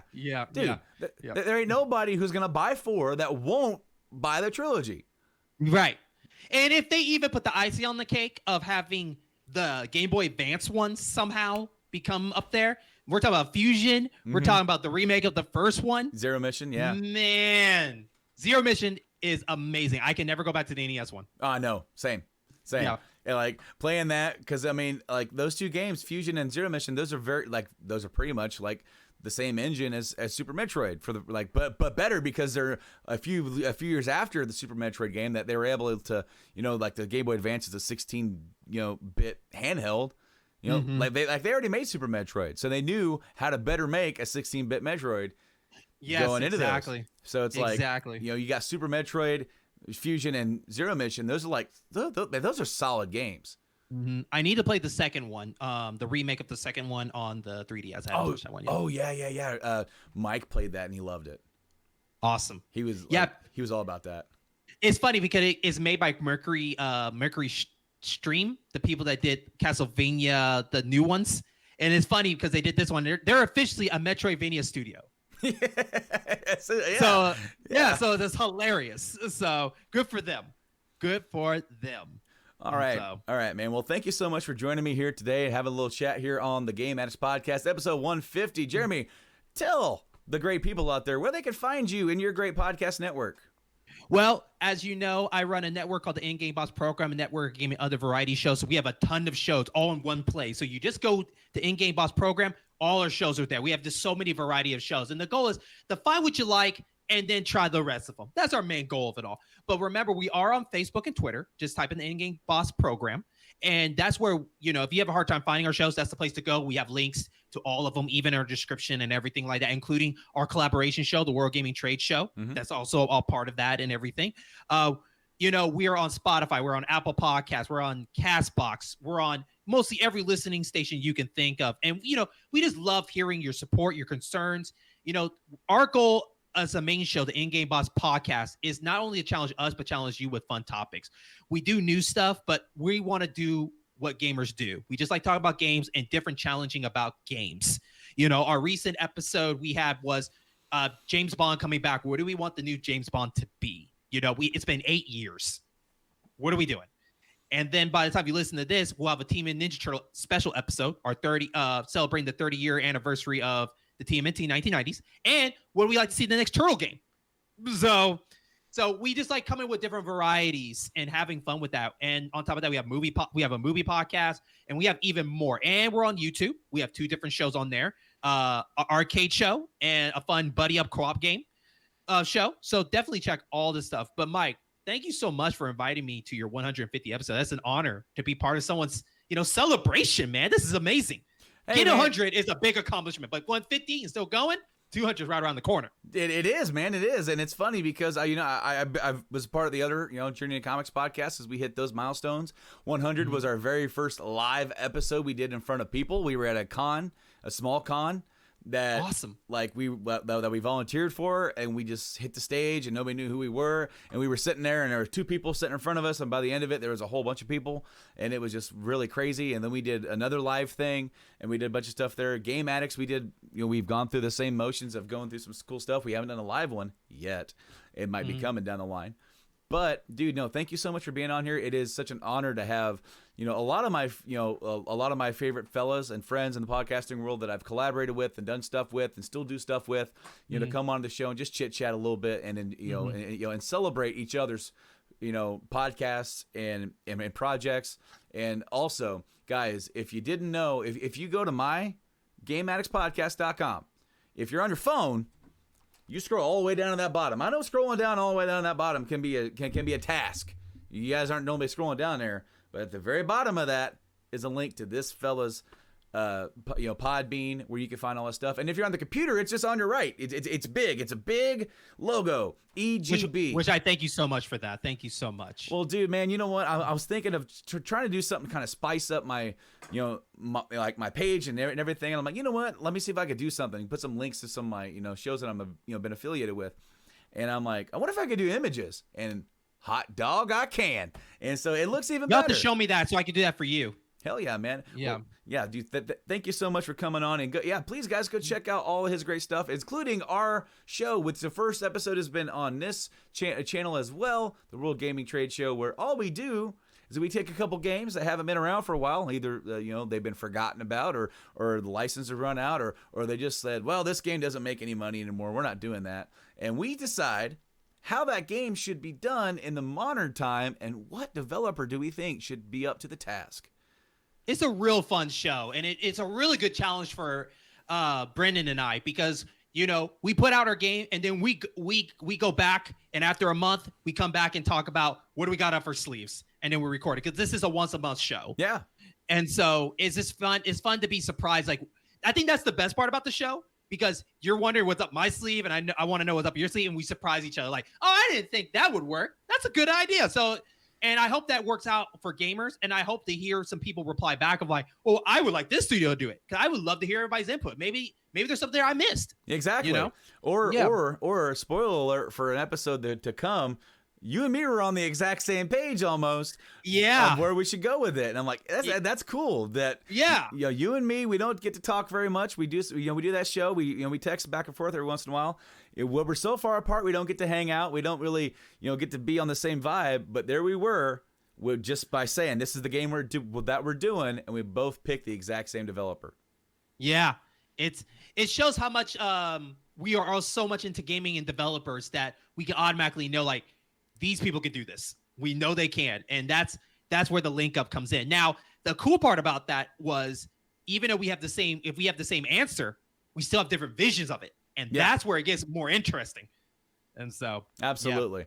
Yeah. Well, thanks again for coming on to the show. I can't wait to link up with you again and do another episode of the World Gaming Trade Show, and we'll have you back on here sometime in the future. Maybe we will dust off that old Sonic the Hedgehog retrospective and see what's up the sleeve or up the sneaker for that episode. Anyway, thanks for coming on, man. All right, thank you.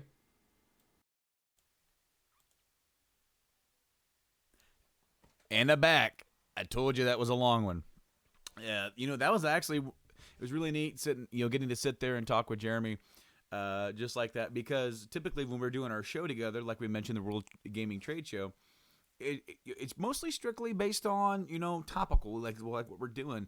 And that conversation was like the very first time that me and him have really got to sit down and just have a at-length conversation, just shooting the breeze.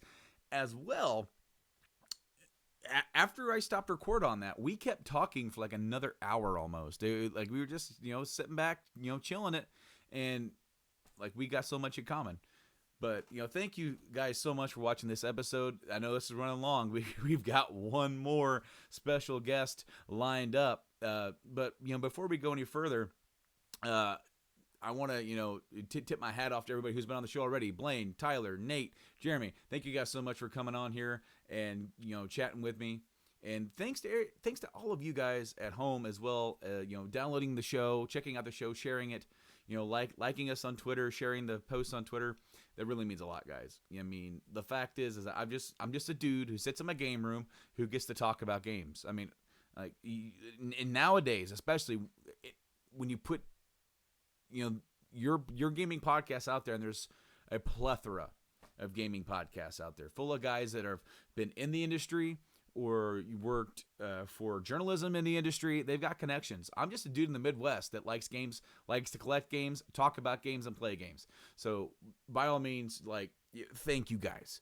Like, every single download, it means so much to me to know that somebody out there, is digging the show, and I hope you guys continue to dig it. We are, I mentioned, a Sonic the Hedgehog retrospective maybe. There's one that we haven't done yet that I really want to do, and that's the original Xbox. With no better time around the corner, we worked our way down the PlayStations, PS1, 2, and 3. We've done the PSP. We've done kind of the Vita. We did an episode that was kind of the retrospective, but more like let's get this opportunity to talk about it. We haven't done a full retrospective on it because I don't have a full robust collection for it. I've got some games, but we've done the Super Nintendo, we've done regular Nintendo, Game Boy, we've done 64, we've done GameCube, we've done Wii and Wii U. As far as consoles, I know we haven't done a Sega Genesis one, we haven't done a Dreamcast one, but OG Xbox.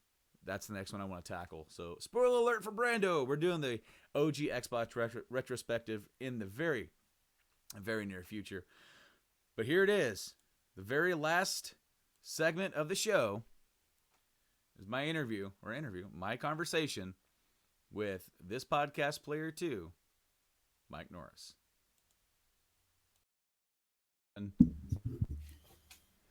And we are here, finally, with the last guy that's going to be on episode 150. Could only think of one guy. The incomparable, one and only, Mike Norris. Welcome back to the show, bud. Oh, hi. You're talking about me. Okay. Yeah, you, man. How you been? I'm here. Yeah, you know what? Quarantine. Yeah, so I've been recording these guest spots for 150 over the last 2 weeks or so. And the amount of things that have changed in 2 weeks is remarkable. Because right now, this episode's airing this week, so it's going to be pretty current. But for right now, starting on Wednesday, our state's under stay-at-home orders, which a lot of other states are now under. Things have changed so much that when I first started doing this episode, it was going to be like, hey, man, let's talk about some like what's going on here, what's going on over there.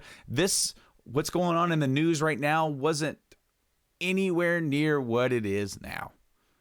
It wasn't in the U.S. No. It's been pretty big over in the European states. I would be about 2 weeks ago. Yeah, like Italy. 2 weeks ago. Italy was just starting to get hit.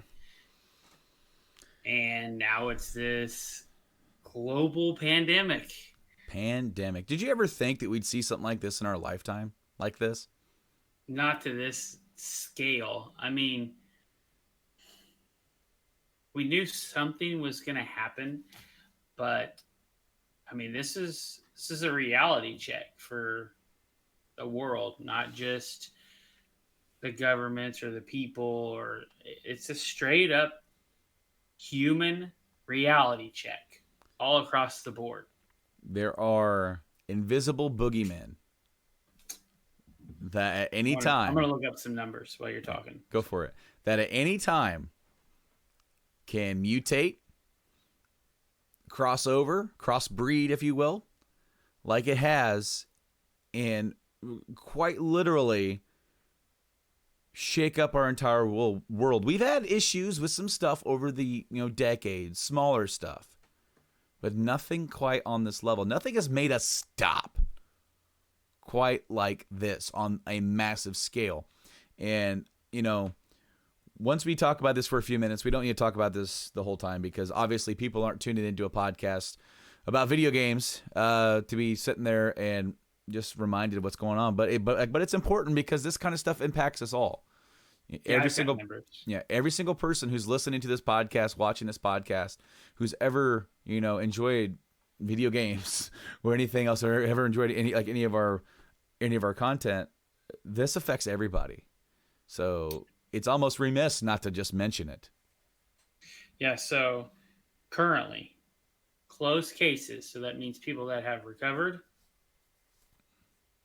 been discharged, or died, is 117,686.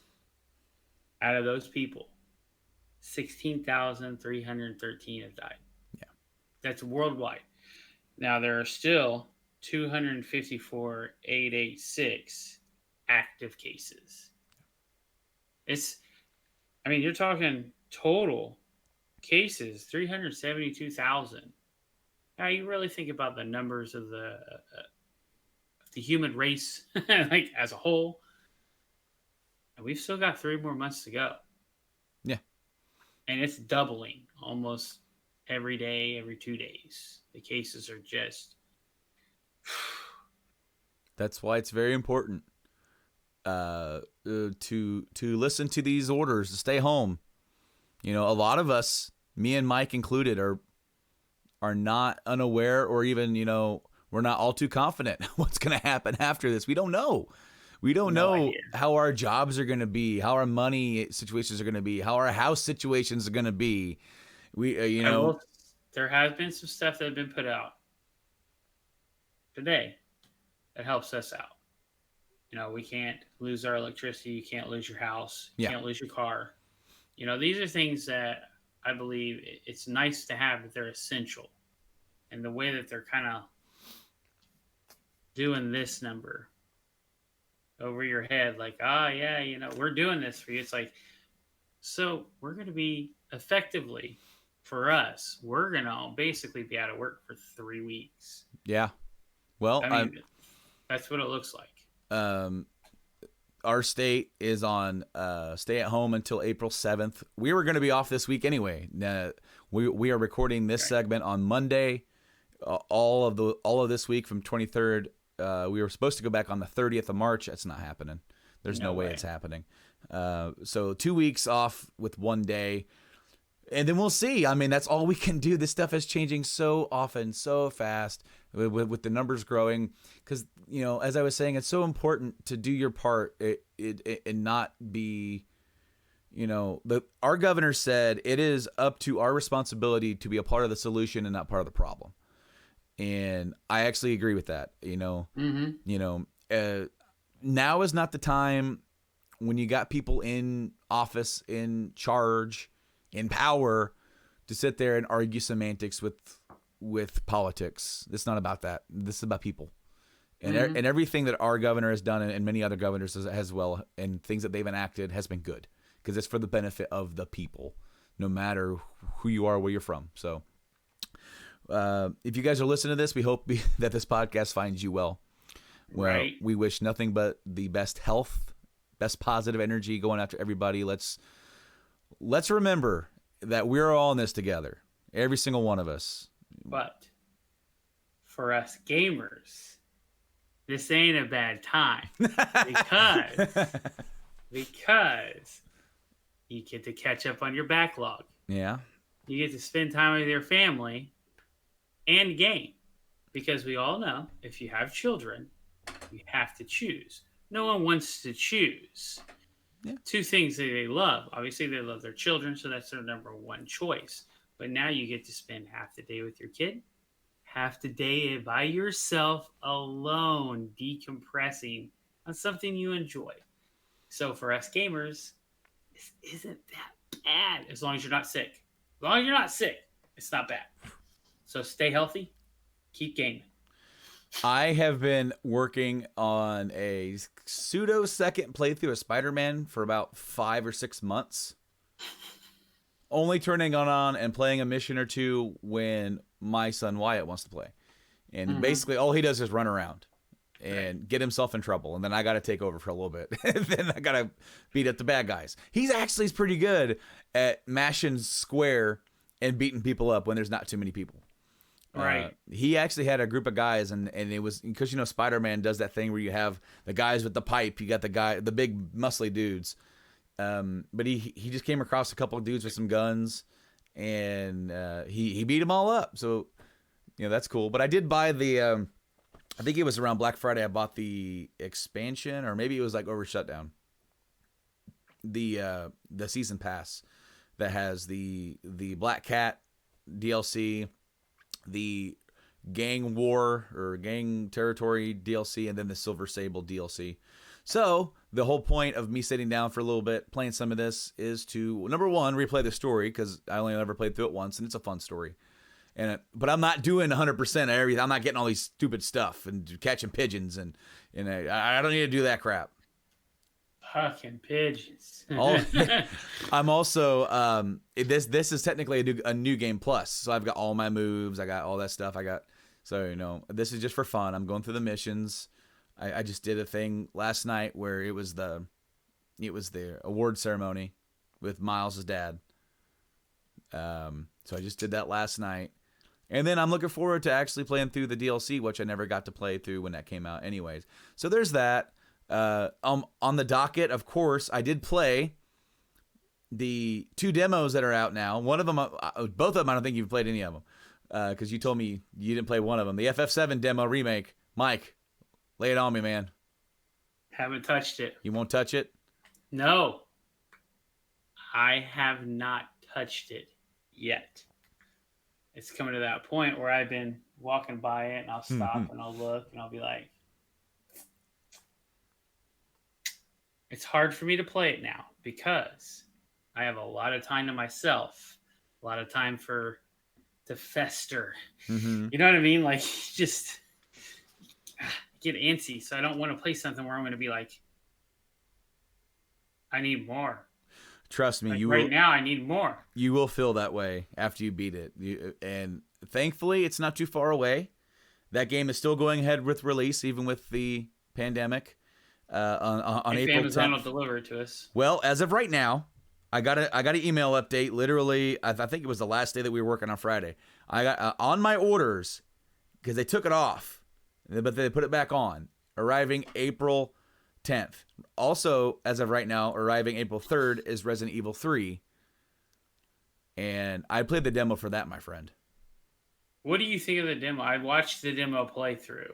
I like it. Because it's more. It's more of RE2 from the new remake, right? But it's more. And you know what's funny? I played through it, and then I watched a guy that I watch on YouTube. I watched his playthrough of it. And it took him like twice as long to beat it. And that's because I missed like 3 areas that you could go into completely. I didn't go that way. And I went another way. You went to the diner. I went through the diner, but I missed the pharmacy. I missed the room with the safe, and that whole area up there. Oh yeah. You know, I missed that entirely, and that's because and I went through it. I found out where I needed to go. It was that alleyway with the fire hose, and I'm like, I found a fire hose, and I got the stuff, and I'm limited on space because they're trying to give me shotgun and shotgun shells, and I want the shotgun and shotgun shells. And then once you get that hose, it locks you in to the next segment. Yeah. Because now Nemesis is on your ass.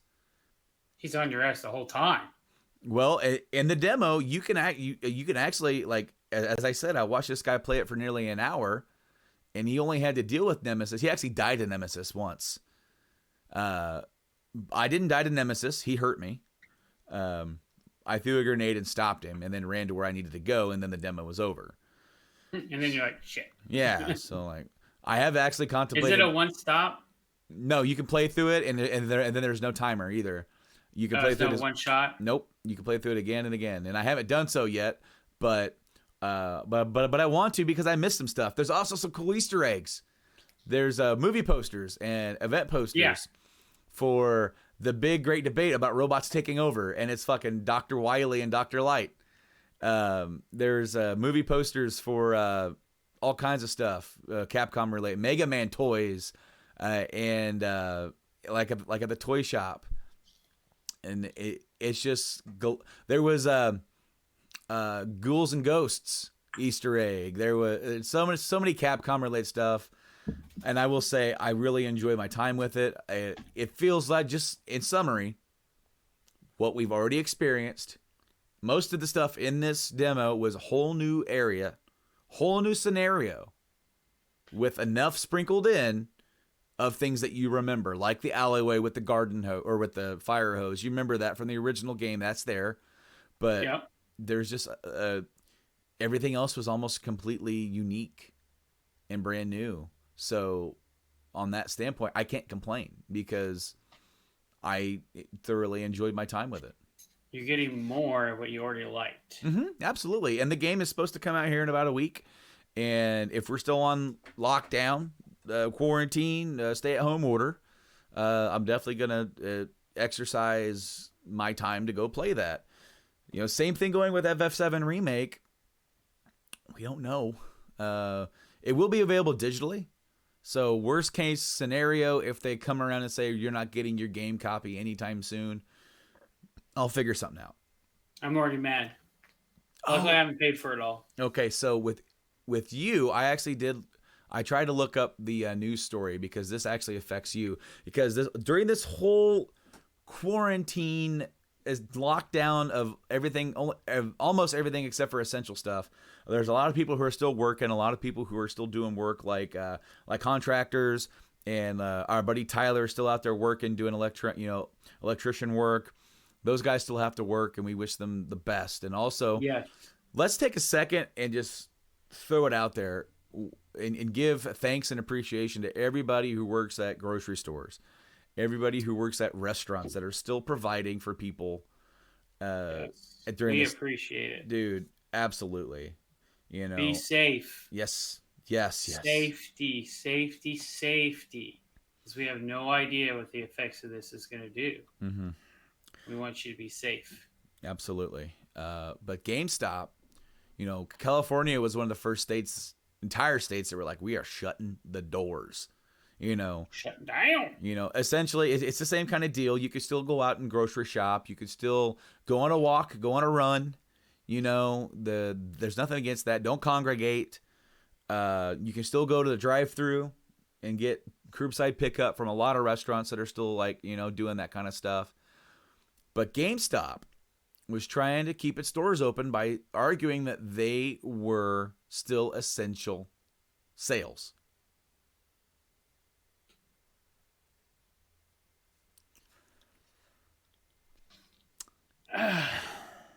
It's upsetting that they would want to keep their stores open during this time, but also I get the other side of that because most people are locked in at home. Unless you're a Fortniter or now a call it Warzone guy or a Apex. You're not playing anything for free. So basically this came off the GameStop will be closing their doors, at least nationwide now. And that's because there was blowback because GameStop's was arguing that they were going to keep their doors open during the lockdown, and they consider themselves essential retail. Meanwhile, they were combating against local law enforcement they were saying you need to shut down. GameStop was trying to say no, we're not going to do it, and we're going to force our employees to show up. See, that's the shitty side of that. Yes, and the other part of it is that they were also forcing employees to buy their own cleaning supplies for their stores due to low stock. Wow. Yeah. God Do you damn. do you remember when we used to call this thing call them the Devil's Playground? I believe that we were correct, sir. Yes. So apparently, a lot of the stores are going to go ahead and just shutter their doors. The ones that are open, you still will be able to go pick up games, curbside pickup somehow. Do they have a list? That's what I was looking for. The list of the GameStops that are going to be available. I assume mine is not one of them. You know what? I have not seen a list at all. Now, this is a quote from GameStop CEO. This is an unprecedented time, and each day brings new information about COVID-19 pandemic. Our priority has been and continues to be on the well-being of our employees, customers, and business partners. Okay. We have been steadfast in our adherence to CDC guidelines on safety and local government orders for retailers for each of our communities as millions of Americans look to GameStop to adjust to their new normal and increased to their new normal of increased time at home for work, learning, and play. We have implemented practices to help ensure the safety and health of our employees, customers, and partners. We believe it's prudent to institute further safety protocols while meeting this increased demand through curbside pickup, such as stores that remain in operation will only provide only pickup at door or delivery at home activities to further protect our employees and customers. And as of this moment, this was like 2 days ago now that this article was published. It's unclear how long this policy will be implemented and where. We don't know yet. So I have different stuff. I have starting with that was the original story. Yeah. So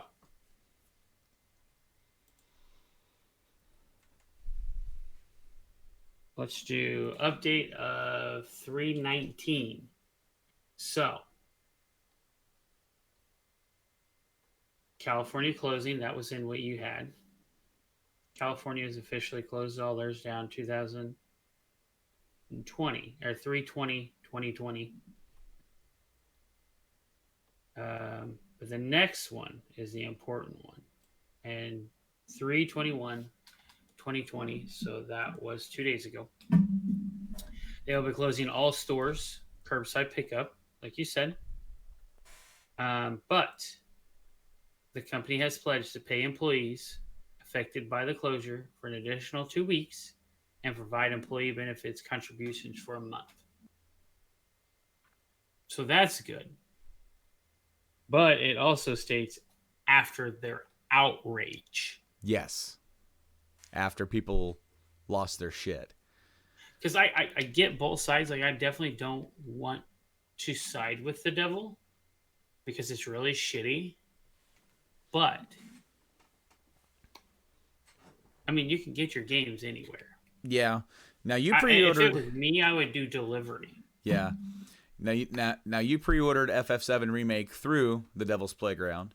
Only because at that current time, I was gonna get it one day before anyone else. That's why I was buying it there. Mm-hmm. But we're going with the Amazon. Are you? Well, who else is going to deliver it to me? Well, I do hope that things I'm continue. not going to buy it through the Square store because it'll be 2 weeks. Damn, no kidding. So, yeah, like with the whole GameStop thing, I don't necessarily think that they are essential right now. If they should have never have tried to be. Agreed. They should have done what they're doing now, online sales, and call ahead because they could come out with a iPad with a little square card reader, and take your orders. And it's like, hey, I'm here to pick up FF7 Remake. Dude, I don't think it should be that way. I think that if they're going to do it, it should be order and pay online. We'll have your game ready at the store. Yeah, sure. Yeah. X amount of days. Sure. I wouldn't do any other reaction other than picking it up, handing it to the person, handing them an alcohol wipe and saying, "Have a nice day." You know what I mean? Like, Well, they may not want to hand away the alcohol wipes because some of these stores have had to buy their own. You know, I know. I mean that was kind of ridiculous. But the unfortunate matter, like we talked about earlier on in the podcast, we talked about how this could adversely affect our economy. You know, not to mention yours and my job. We don't know. We both assume that at some point we're going to go back to work, and at some point we're going to be okay. You know, we assume. Well, you saw the parking lot, right? You don't go that way. No, I don't go. So when you go over the bridge and you look to the right, like heading to my house, Yeah. there is not an empty parking spot in our holding lot. Okay, our holding lot is absolutely like It's massive. yeah, like stadium parking, Yeah. massive. 100,000 parking spots or something ridiculous. It's crazy how many I have out huge. It's full, absolutely full. No empty spots. Yesterday when we went home, or Friday when we went home at 1, it was packed. Yeah, they've got enough backlog to ship. Can you hear him? Oh, there he is. Yeah, now. Good old Pav Foot. Somebody's dropping off her charger for her computer because I'm going to pull her into Arc. Oh, there you go. Yeah, you've been playing Ark, haven't you? I like it. It's a builder. I've been looking for a builder, There you go. and it's fun. I like that. I like it a lot. That's pretty much what I've been playing. I've only been playing that Spider-Man. I was playing Red Dead Redemption 1 with cheats, just going through and real fast trying to play through the story, but I keep getting pulled out of it. It's not that I don't like it. It's just I've kind of Red Deaded myself out with playing the second one for so long that I replaying it, and Right. I do plan on finishing it if I can get it done. If these new games ship, and I hope that they do. But guys, with this, as I was talking about with the whole how this can economically affect us, you and me, and our jobs, and much other people and people who are already out of work and laid off right now that can't work. There is some conjecture that there's going to be some companies that cannot recover from this. I am worried about Subaru because imagine we make up 3%, or I think maybe like 4 or 5 now Mm-hmm. of the entire sales market Yeah. for cars. If people aren't buying cars, that's really why they shut us down this week. Yeah. It's because nobody's buying any cars, and now they're mandating another 2 weeks. And then this is supposed to the experts. So I always give quotations because I personally don't know. I'm just quoting what they're saying. This could go to August. Yeah. Like I hope that either it happens, people get to stay home, spend time with their family, get some stuff done. But also I hope that the government is able to help and step up and help out those of, I say us because it could very well be me and you here shortly. They need help. Yeah, absolutely. But I was also talking about how hard GameStop's had it to be in general. They're trying to save the company. But that shit moves like that. That's hurting them. Exactly. I would not be surprised if this shit lasts all the way until the summer, like we're saying. This could damage GameStop irreparably, and they may not. This could be the final nail in the coffin for GameStop. Question is, who's going to step up and take I don't know. that regime that they have built? Mm-hmm. Because a lot of people exclusively use GameStop. Mm-hmm. And this is a void that, yeah, you've got your Walmarts and stuff like that, but it's not the same. Not when you have a system incentivized into having a membership, getting points, trading in games. I feel like that would be a really good time to step up and be like, hey, I want to start a game store because we know a spot that's going to be open. Yeah, we do. 2 of them. Oh, I did see that and this is before, I want to say they made the announcement, but before the announcement was made today from the governor. But Disc Replay's closing for a couple weeks and looking for ways to still be able to provide a service for people that can't, that obviously can't be open as a store. So it's interesting. It's this kind of thing that challenges us and challenges people, This also could potentially be a very large gateway into closing down a lot of retail stores, because what are retail stores right now? I tell you what would be great is if you're an online web page designer that could design a process, basically designed for Disc Replay. Hey, look, like, you can now sell your stuff online. You just put your stock in, and then they come and pick up at the side of the door. Like, Yep. I feel like this is going to be a bigger thing, and for collectors, as we are, we like to hunt. We like to go out. We like to find stuff. That's not going to happen anymore whenever somebody's got it on their wish list. Yeah. And it pops up on their bloop, bloop, bloop, bloop. Bye. It's going to change how we function as a society, because we have we have the technology right here in our hands, but there's a lot of dams, maybe I should say, like kind of like a water dam, things holding back the full on digitalization of our society. Whether or not that's full, like, movies are already there, games are on the way. But even like even digitalizing our retail experience, Amazon's already kind of done that. But like, imagine having actual local brick and mortar stores, having every single one of them's got something like that, just like you said. Yeah, I mean, they're gonna have them. They have to. What are you gonna do? I mean, what if this happens for 2-3 months? Like, these places are gonna close down. I mean, the bill that they're proposing is not going to save them. It's not enough. Yeah. So what are we gonna do? Like, they have to come up with something, and it's gonna force a lot more online interaction. Yeah. So, I mean, you know what? We're just kind of rehashing it now, but you know what? We just hope. That's all we can do is have hope that things. They're saying that this week is going to be the worst week for us in the States. This is going to be the absolute worst week that we can live through our lives, and that's why all these places are saying stay home, don't go anywhere. If you don't need to, stay home. And thankfully, thankfully in our local area that we live in, it's not too crazy as far as like people who are infected, but we don't know because we also don't have the kind of testing needed. There are tests being done in the state of Indiana that we're in. Almost 2,000 tests have been done, but they're not. The problem is that there's just not enough tests to go around. I mean, these tests, the new tests they came out with, they only work 8 hours. So one person, one test, 8 hours.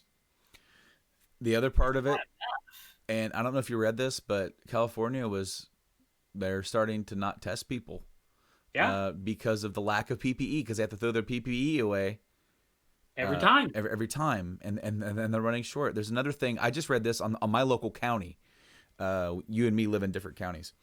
But as of 3 days ago, they were anticipating tests to be in our county either before the weekend's end or at the beginning of this week.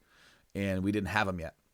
And they described it as there's still no clear answer over who's going to pay for it. So therefore, they had to make sure that they had the money, set aside that money to order the amount of tests that we need.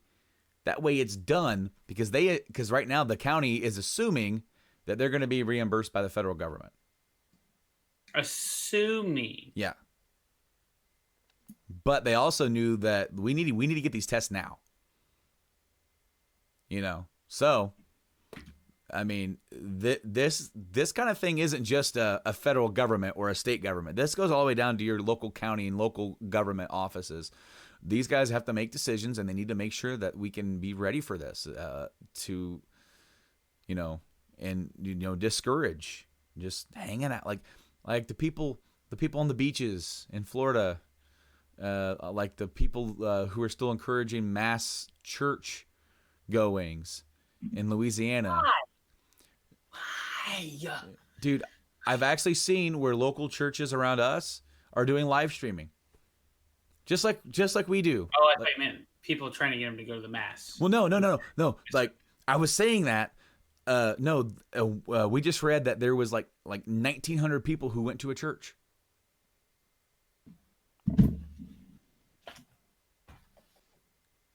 Yeah, I'm sorry to break you, but yeah, no. But like around here, they're like, hey, we're gonna live stream. Tune into the live stream on Facebook. Go to our Facebook page and you can watch. There are a few that do that, yes. And then I also saw that there were some churches that are doing almost like kind of like a drive-in experience where like you just pull up in the parking lot with your with your car with your family, and you tune in to FM radio station like 88.5, and they're broadcasting from inside the church, and you can listen to the sermon, and you can kind of be around everybody, even though you're apart and you're in your own vehicle. That's a safe way to do it. A safe way not to do it is to get 1,900 people in a closed area. Just like the video that you showed me from Germany. Yes. Yeah, it's like, I understand we need stuff, dude. We need things. But I was a little paranoid just leaving the house yesterday to go get hamburger buns and cat litter. Now, I'm not eating the cat litter with hamburger buns. I'm just saying this is what we needed. but it's like, oh crap! Hey, we stocked up on a bunch of stuff, or not a bunch of stuff. I just say we didn't stock up on toilet paper. We only took, we already had a bunch of toilet paper because you couldn't find it. He didn't not stock up. You just couldn't find it. I actually found some yesterday, but I didn't buy it because we don't need it. Other people, I want to save that for people who need it, dude. It's like. We are going to be good on that for like probably another month. Like we're cool, right. Because I bought it before things went to hell. And I just went out. I was like, okay, hey, we need some hamburger buns. We forgot hamburger buns, and we need another thing of cat litter so we could change the boxes. It's like, all right, cool. And she goes, oh, we need sour cream too. I forgot we were low. I'm like, so then it starts adding up. It's like, okay, what do I need? It's like 4 things. Right. And since we're gonna be on lockdown. Grabbed another thing of Coca-Cola or soda or whatever, to keep the beast at bay. The beast, aka my wife, first thing in the morning. She's not a coffee drinker. What you do? Crack open that Coca-Cola, and then she's like, "All right, I'm cool." But before that caffeine hits, sometimes you know what I'm talking about. Oh, yeah. So I was out and I did everything that I could do. I sanitized my cart, sanitized my hands afterwards.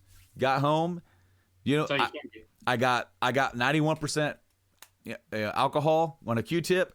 I sanitized my phone. It's like I said, this is all you can do. Yeah, but even then, it's like I felt weird about it just going to my local grocery store. Oh yeah, and we live in an era. We're living through history right now. Oh yeah. And it all depends on which course it's going to take. Mm-hmm. And we have no idea. That's what's, wars you can kind of lead, it's going to go this way, but this is, we're not even looking at a synthesization of any type of vaccination for the next 2 years. You're talking about it has to go through 18 months of human trialing. And the most we can do is just try to get effective treatment, try to figure out what drugs can help combat how harsh the virus can be. I did watch a video that was way over my head. I'm like, me and my wife, she's worked in the medical field, so we're sitting there looking at it, and she's like, yeah, okay. And he's going, and she looks at me and she's like, you can't know what's going on. I'm like, oh no, I'm just looking at this stuff. That's it. I'm looking at the pictures. Mm-hmm. That's it. Because he was but they have 2 drugs. One of them is super effective. And these are all with blood samples. These are live cultures, I believe is what they call them. Yeah. Um, putting the virus in the blood cultures, and then running this stuff. It's working out great, but it just hit the first human for the first time, like last week. Yeah. 18 months. So it's scary. It is, but you know what? We're all in this together, like we've said. We're all in this together, and hopefully we can, try not to dwell on it too much. It's one thing, we have to acknowledge it, and because it's everything that we're all going through. But we can all remember we're all in this together. We're all banding together. Check in with your friends, check in with your family. I'm personally bad about that, and I know I am. Check in with our good buddy Tyler. Yeah, exactly. And just to check in, how you doing? Is there anything that you guys need? Because we are all in this together. Absolutely. Now is not the time.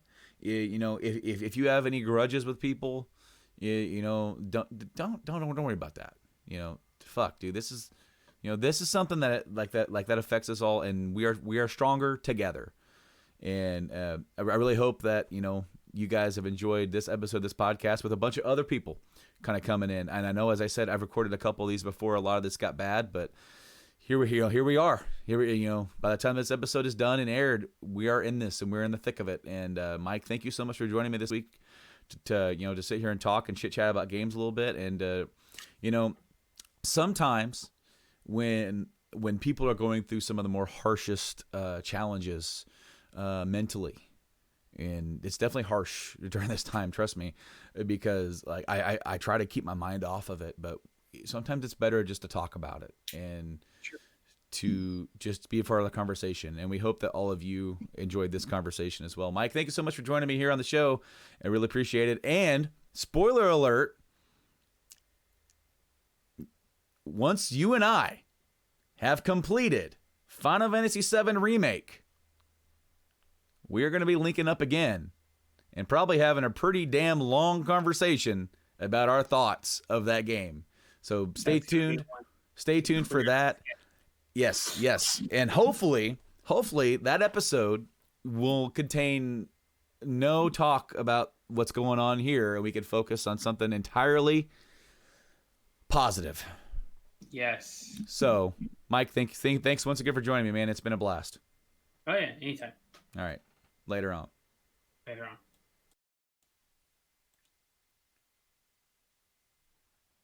And that's going to do it for this episode, guys. I want to thank each and every one of you again for checking out this episode and downloading it wherever you have. Of course, we're on podcast services all around the freaking world. We're also over there on the social medias at Game Addicts Play on Facebook, Twitter, and Instagram. Of course, you can check out the live stream on twitch.tv/Game Addicts Play, as well as Game Addicts Play on all those socials. As well, it also streams over on Facebook if that's what you fancy as well. We're also over on YouTube, where it's basically your one-stop shop for everything that we do for as far as podcast, video, or just audio too, as well as some of the gaming videos that I put up. And also, as if there's anything else to say, check out GameAddictsPodcast.com, where you can check out all the episodes right there. And of course, over onto the side, you can check out some of the awesome affiliates that I've said earlier before, like the In-Game Boss, Podcastrophe, Journey to Comics Network, Moogle Media, all these guys I've done stuff with. Guys, thank you so much. From the bottom of my heart, this is Brando. I'll see you next week, guys. Later.